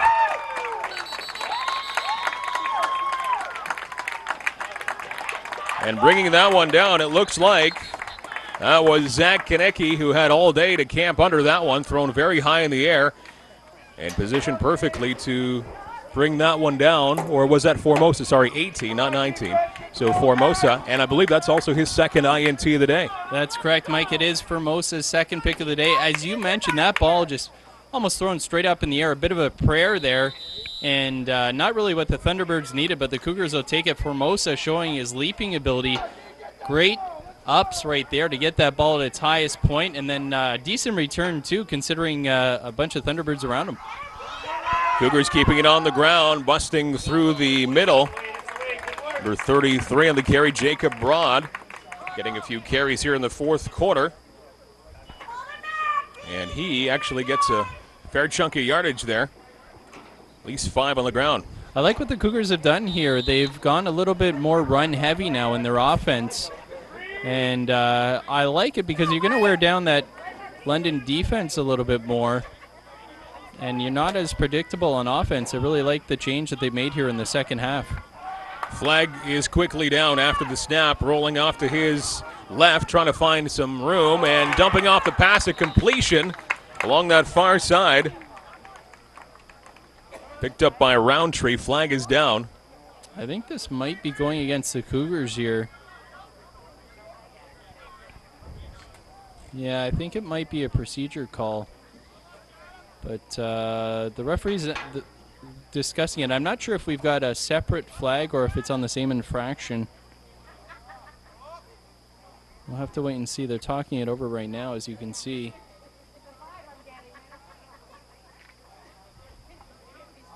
Oh, they're gonna. Oh, we've got flags on either team here. We've got an offside on Forest City.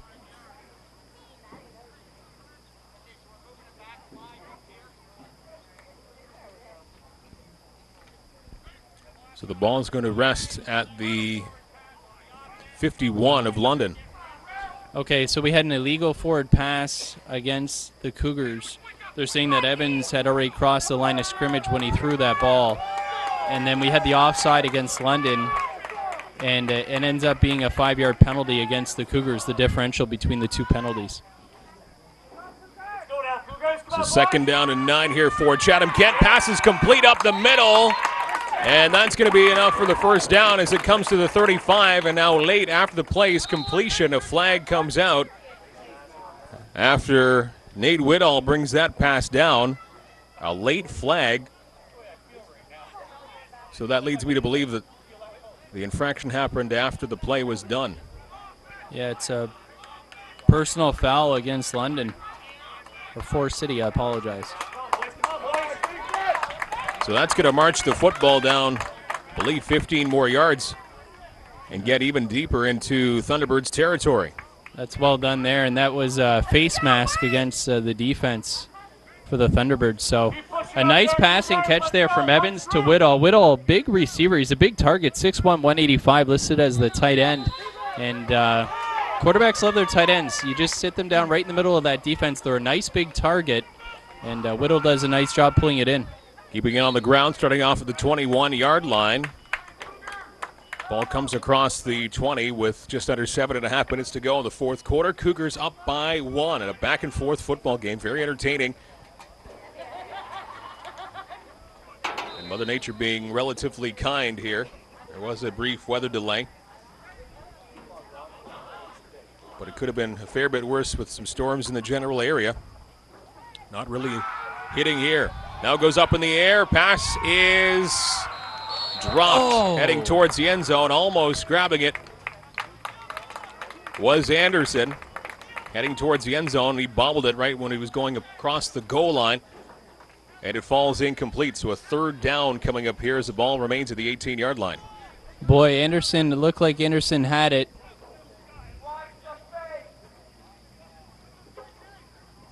And the defender got his hands on it as well, and they were fighting for the football. And Anderson just couldn't hold on to it. Good play by the defender there to knock that ball away from Anderson. Nearly a TD for the Cougars. They'll have to settle for the field goal attempt here from Niven.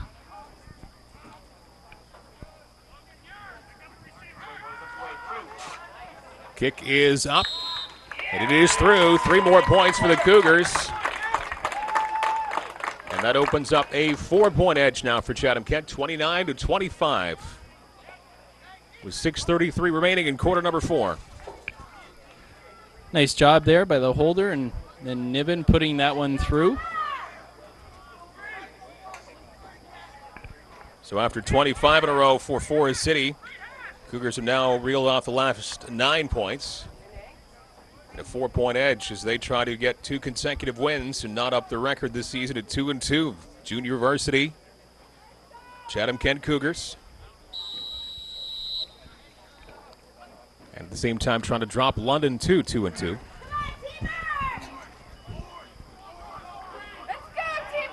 Sounded like too many twos there, Mike. Get confusing very easily. Running play here for Forest City along that far side. Flag down on the field around the 45-yard line. It was handed off to Chase McGee. And he got a few yards on the ground. We'll see what the the orange laundry has to do here.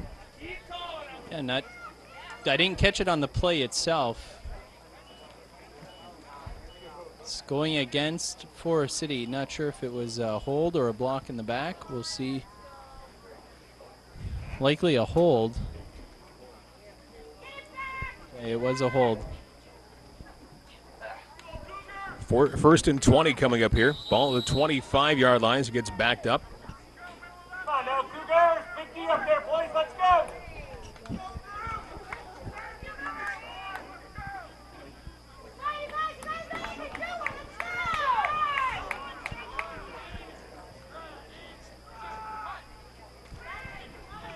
Faking the handoff, now going to the air down the field, and another flag right at midfield. And this one looks like it's going against the Cougars. 2 flags right at midfield.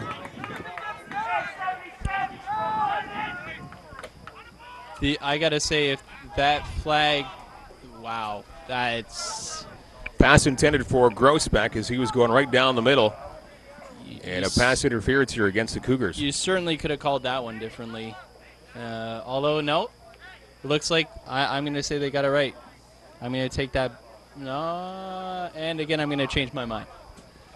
We'll let you work it out, James. That from the vantage point up here, I could have seen that one maybe being called a little bit differently, but the receiver comes up to the 40-yard line. The receiver, from this angle anyway, it looked like the receiver gave up on the play, and the defensive back had done a nice job making his way to the football. The football is free for both players to make a play on. And off to the running back once again. He crosses the 40-yard line, but doesn't get much more than that as Chase McGee gets another carry. It's a nice tackle there from Alex Formosa, number 18. Great job up there, defense. Keep it up, boys. 2nd down and 9. Another big play here defensively for the Cougars. 41-yard line of Forest City. 5:08 to go in quarter number 4. Quarterback hands it off once again to the running back and stumbles past the 40-yard line. And this will bring up 3rd and long here for Forest City. So another good job defensively for the Cougars when they needed to step up. Good job there for Mosa and Austin Miller getting in the backfield, making the tackle, and that pass interference call doesn't come back to haunt them. Great job by the Cougars D, maintaining their composure, more than what I can say for myself, and forcing Forest City into a punting situation. Punt is up. And a short one comes down around midfield. A bouncing football, and Cougars able to grab it. That's going to be a no yards against Forest City, I believe, as well. Ricky O'Rourke pouncing on it. No yards call, 4:38 to go in quarter number 4.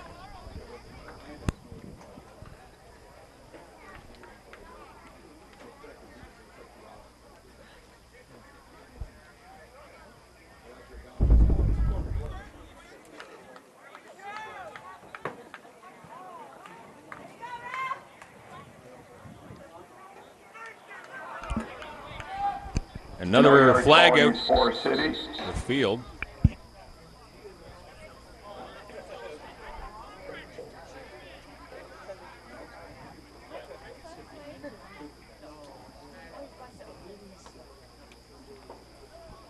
See what the call is here on the field. Ball resting at the 45. Yeah, they're going to march this one against Forest City. This was the no yards call, I believe, on the punt.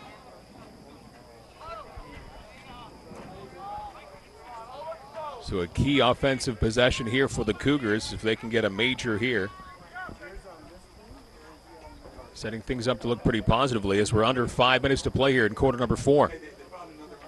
Again, I like what the Cougars have done here. I apologize, Mike. I like what the Cougars have done here in the second half. They mixed the run in a little bit more, and it's made Forest City. And the fact is that they've had success with it.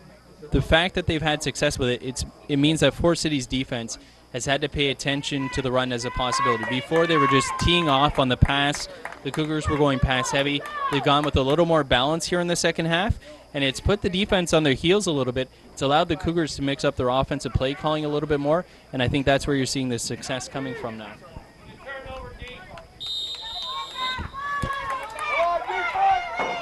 Timeout done. Here we are with the Cougars. 35-yard line. Excellent field position here. Fairly deep into London territory as they hand it off. And a swarming London defense. Bring up second and about 12.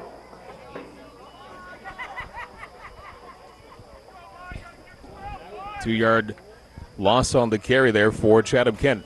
37-yard line is where they are. Second down and 12. Cougars up by 4.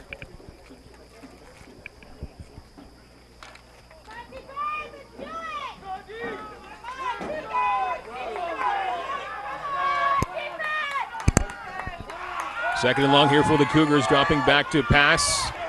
Screen pass for the Cougars. And it is complete, but well short of the first down. That one grabbed by Mark Kellett. And London able to ensure first down does not happen. Third, about 5 coming up here. Actually, less than 5. About 3, 3rd and 2 for the Cougars at the Forest City 26. So decision time here for Chatham-Kent with third, and actually it's about two yards away. Do you just go for it here? Almost even a 1, really. I mean, I would, from the Cougars here, I mean, it's a tough call. I mean, you just made a field goal close to this distance previously, but I like the gutsy call here. Go for it. 3rd and 1, big play right here. They keep it on the ground, and they're not going to get it. Swarming defense by the Thunderbirds, and a turnover on downs as they saw that one right from the beginning. So the Forest City Club getting the football back in their own territory, and the Cougars coming up short. Nothing to show for here. Yeah, it's a big stop there from Forest City. You got to give them credit. But the Cougars, with all the momentum there, banking on that running game, which they've had success with in the second half. But Forest City coming up with a big play when they needed it, just like we've seen the Cougars do the same here in the second half. They've had some big plays go their way. This time it's the Thunderbirds making one and giving the ball to that offense, trailing just by 4 with 3:15 and counting to go here in this football game.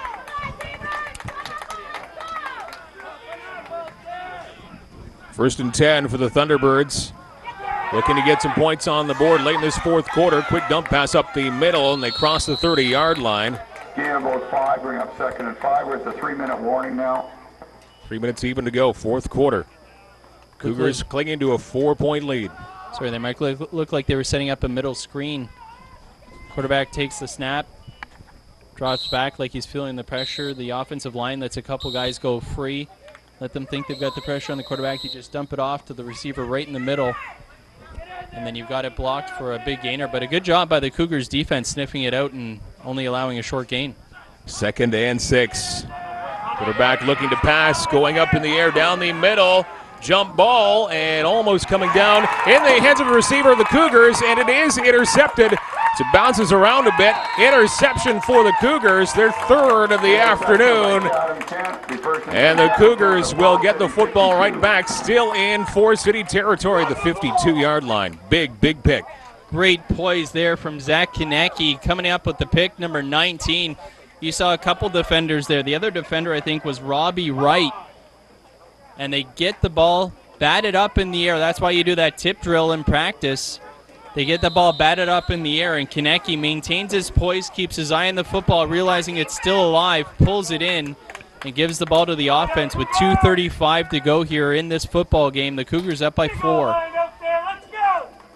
Trying to get a big offensive drive going here. Not going to happen on the first play as they're backed up a couple of yards on the ground. Looks like they're back just in their own territory. 2:31 left to go in the second quarter. Now, Cougars just want to get as much time off the clock as they can. Yeah, big push from that defensive line of London. They realize what's hanging in the balance here. If the Cougars are able to put a major on the board, be tough to come back. Big second down here. All right, in midfield. Kelton Evans to pass, and again, just overthrowing the intended receiver, Jake Anderson, by a little bit. Frustrating afternoon for Jake Anderson. He's had the ball just out of his reach a number of times so far. Yeah, that one just out of his reach. Just unable to haul it in. So 2:12 to go here, and the Cougars going to have to punt it away. Not able to take a lot of time off the clock after that big interception from Konecki. Had a huge opportunity there. Wasn't able to do much of anything with it. So Forest City will get the football back. With lots of time to work with it. Looks like Chatham-Kent calls timeout here. Timeout, Chatham-Kent. So they've had back-to-back chances to, for all intents and purposes, put this football game away, and just for whatever reason, they weren't able to put some things together offensively. Yeah, you hope that doesn't come back to haunt them, but credit the Forest City Thunderbirds defense. They've really toughened up here in the last part of this fourth quarter. Despite some big plays from the Cougars defense, Thunderbirds defense has been equally tough here. The Cougars got 2 men lined up onside with the kicker, should they get to the ball in time. And the snap is very low, and that's a broken play here. And now he does kick it. That's an amazing play there by the kicker.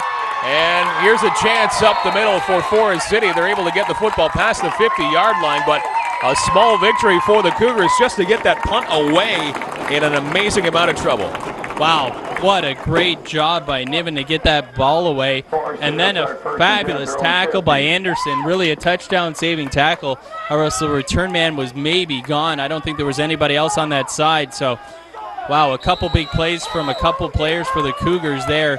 Niven, first of all, getting that kickoff, and then Anderson with the big tackle. Boy, you can't anticipate what we just saw in that last play there. You can't draw that one up. 2:05 to go. The crowd for both teams ramping up here as this is your football game, and pass in a whole bunch of traffic there just off the fingertips of Trevor Niven. And an incomplete pass there for Forest City, so 2nd and 10. Yeah, good job by Niven. Get that big left mid up. Knock that ball down, falls incomplete. Not sure there was even a receiver in the area there that was going to pull it in, but nonetheless, a good job by Niven to make sure nobody was going to get their hands on it.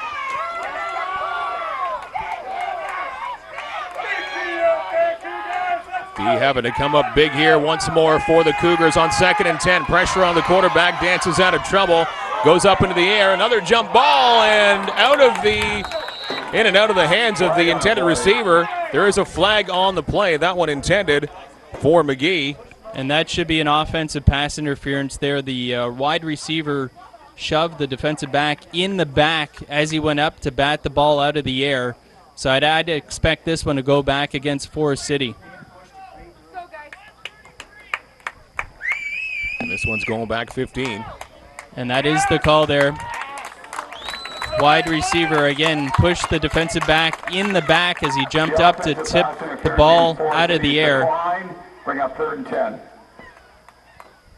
So the Cougars decline that penalty. Let's go, boys. Make it a 3rd and 10. It's a tough call. That, you know, do you make it 2nd and 20 or do you go 3rd and 10? They decide to go 3rd and 10 here. And Forest City going for it on 3rd and 10, rolling off to his right. Quarterback and almost a complete pass and a dropped pass. Pretty good try there by Schmidt, trying to find his man down that far side and just in and out of the hands of the receiver. And that means the Cougars get the football back with under 2 minutes to go. Defense gets the job done again for the Cougars. They've done a great job here in the second half. That pass falls incomplete. Even if the receiver had pulled it in, looked like the Cougars had a couple defenders in the area. Looked like it was going to come up short anyways. But again, that pass falls incomplete. Thunderbirds defense comes back out on the field, as does the Cougars offense. And you can really feel the excitement in the air here on alumni night. The stands are packed, and they've got an exciting game here on their hands. And this is just the first of 2 here at the complex on this Saturday, as the varsity squad having their big alumni deal tonight. And a 3-yard gain for the Cougars on the run up the middle, bringing the football to the 47. That was Jacob Broad with the carry, running back, 5'10", 170. Broad's had some good runs today, as has Kellett, number 24, carrying the load on the ground for the Cougars today.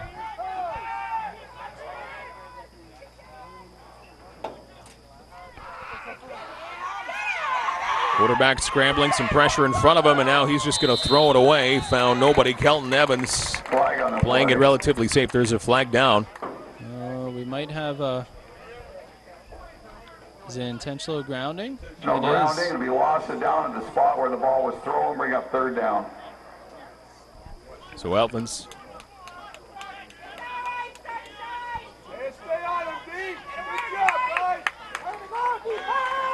So 3rd down at 19 here for the Cougars. They're not making things easy for themselves or the fans here. Still giving a glimmer of hope to Forest City. 1:23 to go in the 4th quarter. Yeah. And if you're the kicker here, Niven, you want him to kick that ball out of bounds. You don't want any kind of big return here, and you want to pin Forest City back. You're going to look for pressure. Look at this.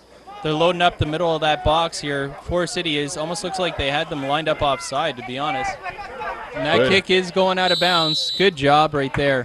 29-yard line, it comes out. 1st and 10 at their own 30. 118. Not a bad spot if you're the Cougar defense to have that football for Forest City. No, that's a good job right there. The ball going out of bounds at the 30-yard line, because the last thing you want to do is put the ball in the hands of the return man with a chance to make a huge play with just 1:18 to go in this game. Kick the ball out of bounds, get your defense on the field, and let them do the job.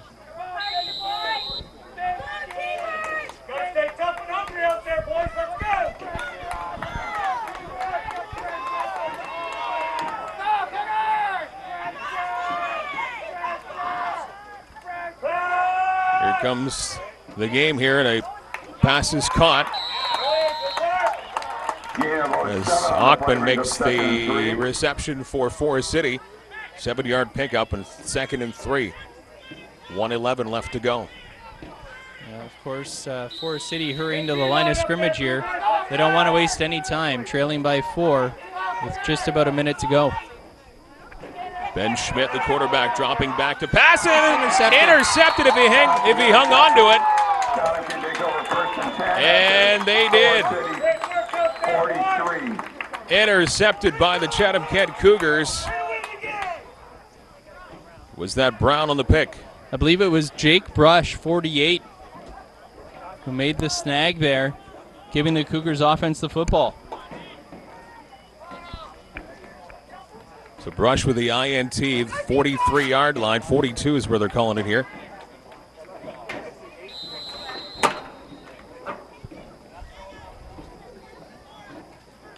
So we'll see here the Cougars, you figure they're going to keep the ball on the ground, and obviously London going to be thinking the same.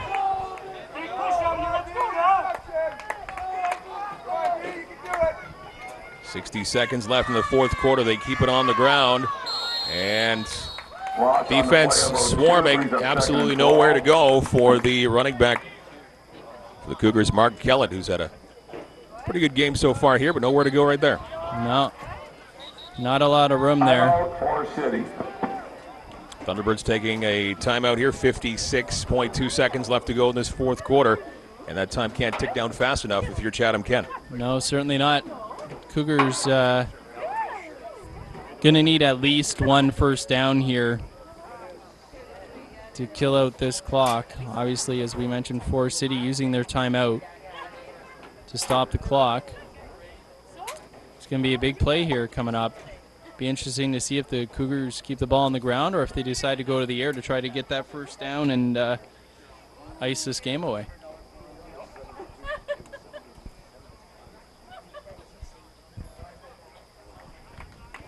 Back and forth game, 20-0 after the first quarter for Chatham-Kent. Forest City came storming back with 25 unanswered points, and now it's been 9 unanswered for the Cougars.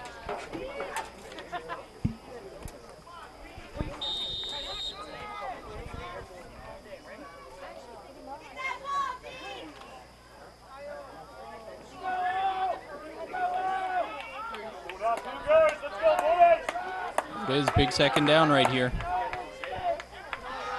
Back to pass, now in a lot of trouble.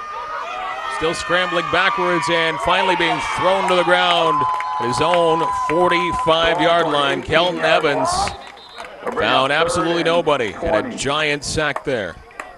Boy, that's not what you wanted to have happen there. Big loss. Timeout Forest City, their last timeout. You know, you had a chance to pin Forest City back even further. Now you're going to have to punt. I mean, should that ball fall incomplete, that's 18 yards you just gave up on a potential kick. Third and 30. 48.4 seconds left on the clock. Still lots of time here for the Thunderbirds, so defense has to come up big here for the Cougars. I mean, final 2 minutes of a football game, every play just so critical. Can't be stressed enough. Every play, every mistake just magnified that much more. And Cougars take a big loss there, and we'll see if they can bounce back right here. And another bouncing snap there. Quarterback, or the punter able to get it away, and the ball bounces out of bounds at around the 40-yard line or thereabouts. So here's a big chance here for the Cougars defense to ice this football game if they can come up large. Well, they've certainly made big plays here in this second half. They're just going to need, looks like, one more. With 41.3 to go.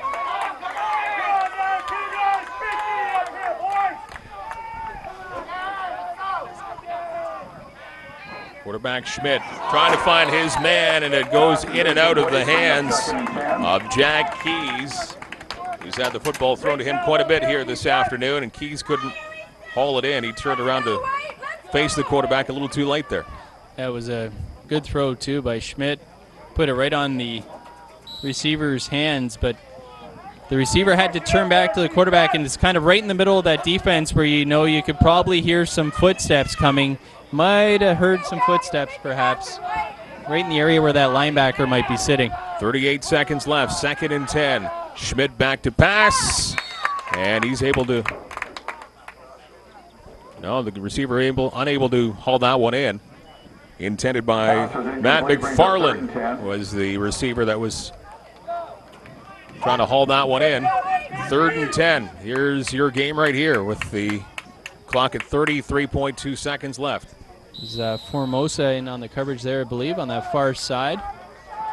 The pass a little bit low for the receiver.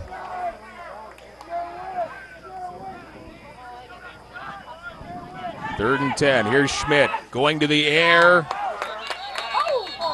And pass caught at around the 52-yard line, so that will move the chains here for Forest City. 28 seconds left to go in fourth quarter. Big play there. That is enough. It was about a yard or two more than what they needed. Give them a fresh set of downs. Big D out there, Cougars. Come on now, boys. 28 seconds. Let's go. 28. Clock back in motion. 25 seconds and counting left to go in the fourth quarter. Here's Schmidt, back to pass, going up in the air along the near side. And again, oh, it's almost intercepted as it goes in and out of the hands of Justice Cumming, who almost hauled that one in, and that would have sealed the deal for the game. Couldn't haul it in, so the Thunderbirds still have it. 16.9 seconds left. Oh, Cumming had it, and it looked like he had possession. He had the hardest part done. He had the ball in his hands, just pulling it into his body, and somehow it just slipped away.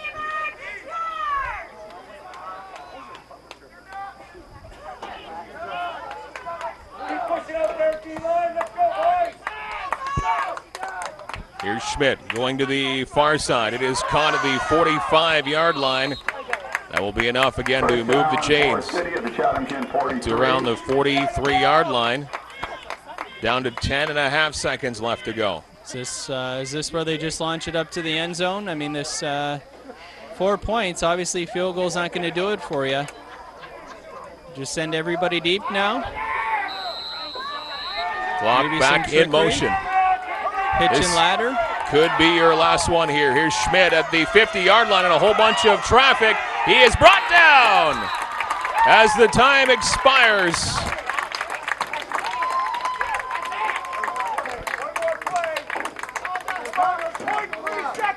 And one more play here. This will be the final play of this game.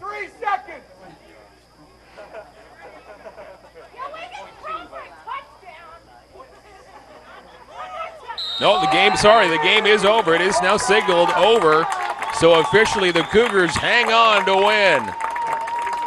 29-25 in a very exciting football game here, as your junior varsity Chatham-Kent Cougars evening up their record this season at 2-2, and the Forest City Thunderbirds, boys from London, dropping their record to the same record of 2-2. Back and forth, Cougars off to an amazing start in the first quarter. Thunderbirds came back in the second and third, but the fourth quarter largely belonging to Chatham-Kent with that weather delay in the middle. Yeah, certainly the big touchdown coming just before that weather delay, and the Cougars scoring the final 9 points of this game, and that really proved to be the difference. The Cougars responded here in the fourth quarter, pulled this one out. Interestingly enough, all of the points scored at the east end of this field. All of it. All of them. 54 points in this football game, all going in one direction, and a big win for the Cougars. So that weather delay not able to derail the Cougars in their momentum as they came back from a 25-20 deficit after the third quarter, that 40-minute break, and they kept their focus. They had the chances to really blow this one open, but they were able to hang on. Yeah, great job by the Cougars. Phenomenal football game, really, to maintain their composure after having that 20-0 lead, and then Forest City coming all the way back and then jumping out in front. Outstanding job by the Cougars to maintain their composure and then pull this one off at the end, and especially the fourth quarter was so huge for them. Some big plays by the defense. The interceptions were huge for this Cougars D. The secondary played phenomenal. Good pressure from the defensive line, and the linebackers making some big tackles. It was a great effort all around by that Cougars defense, and then the offense getting the points when they needed them.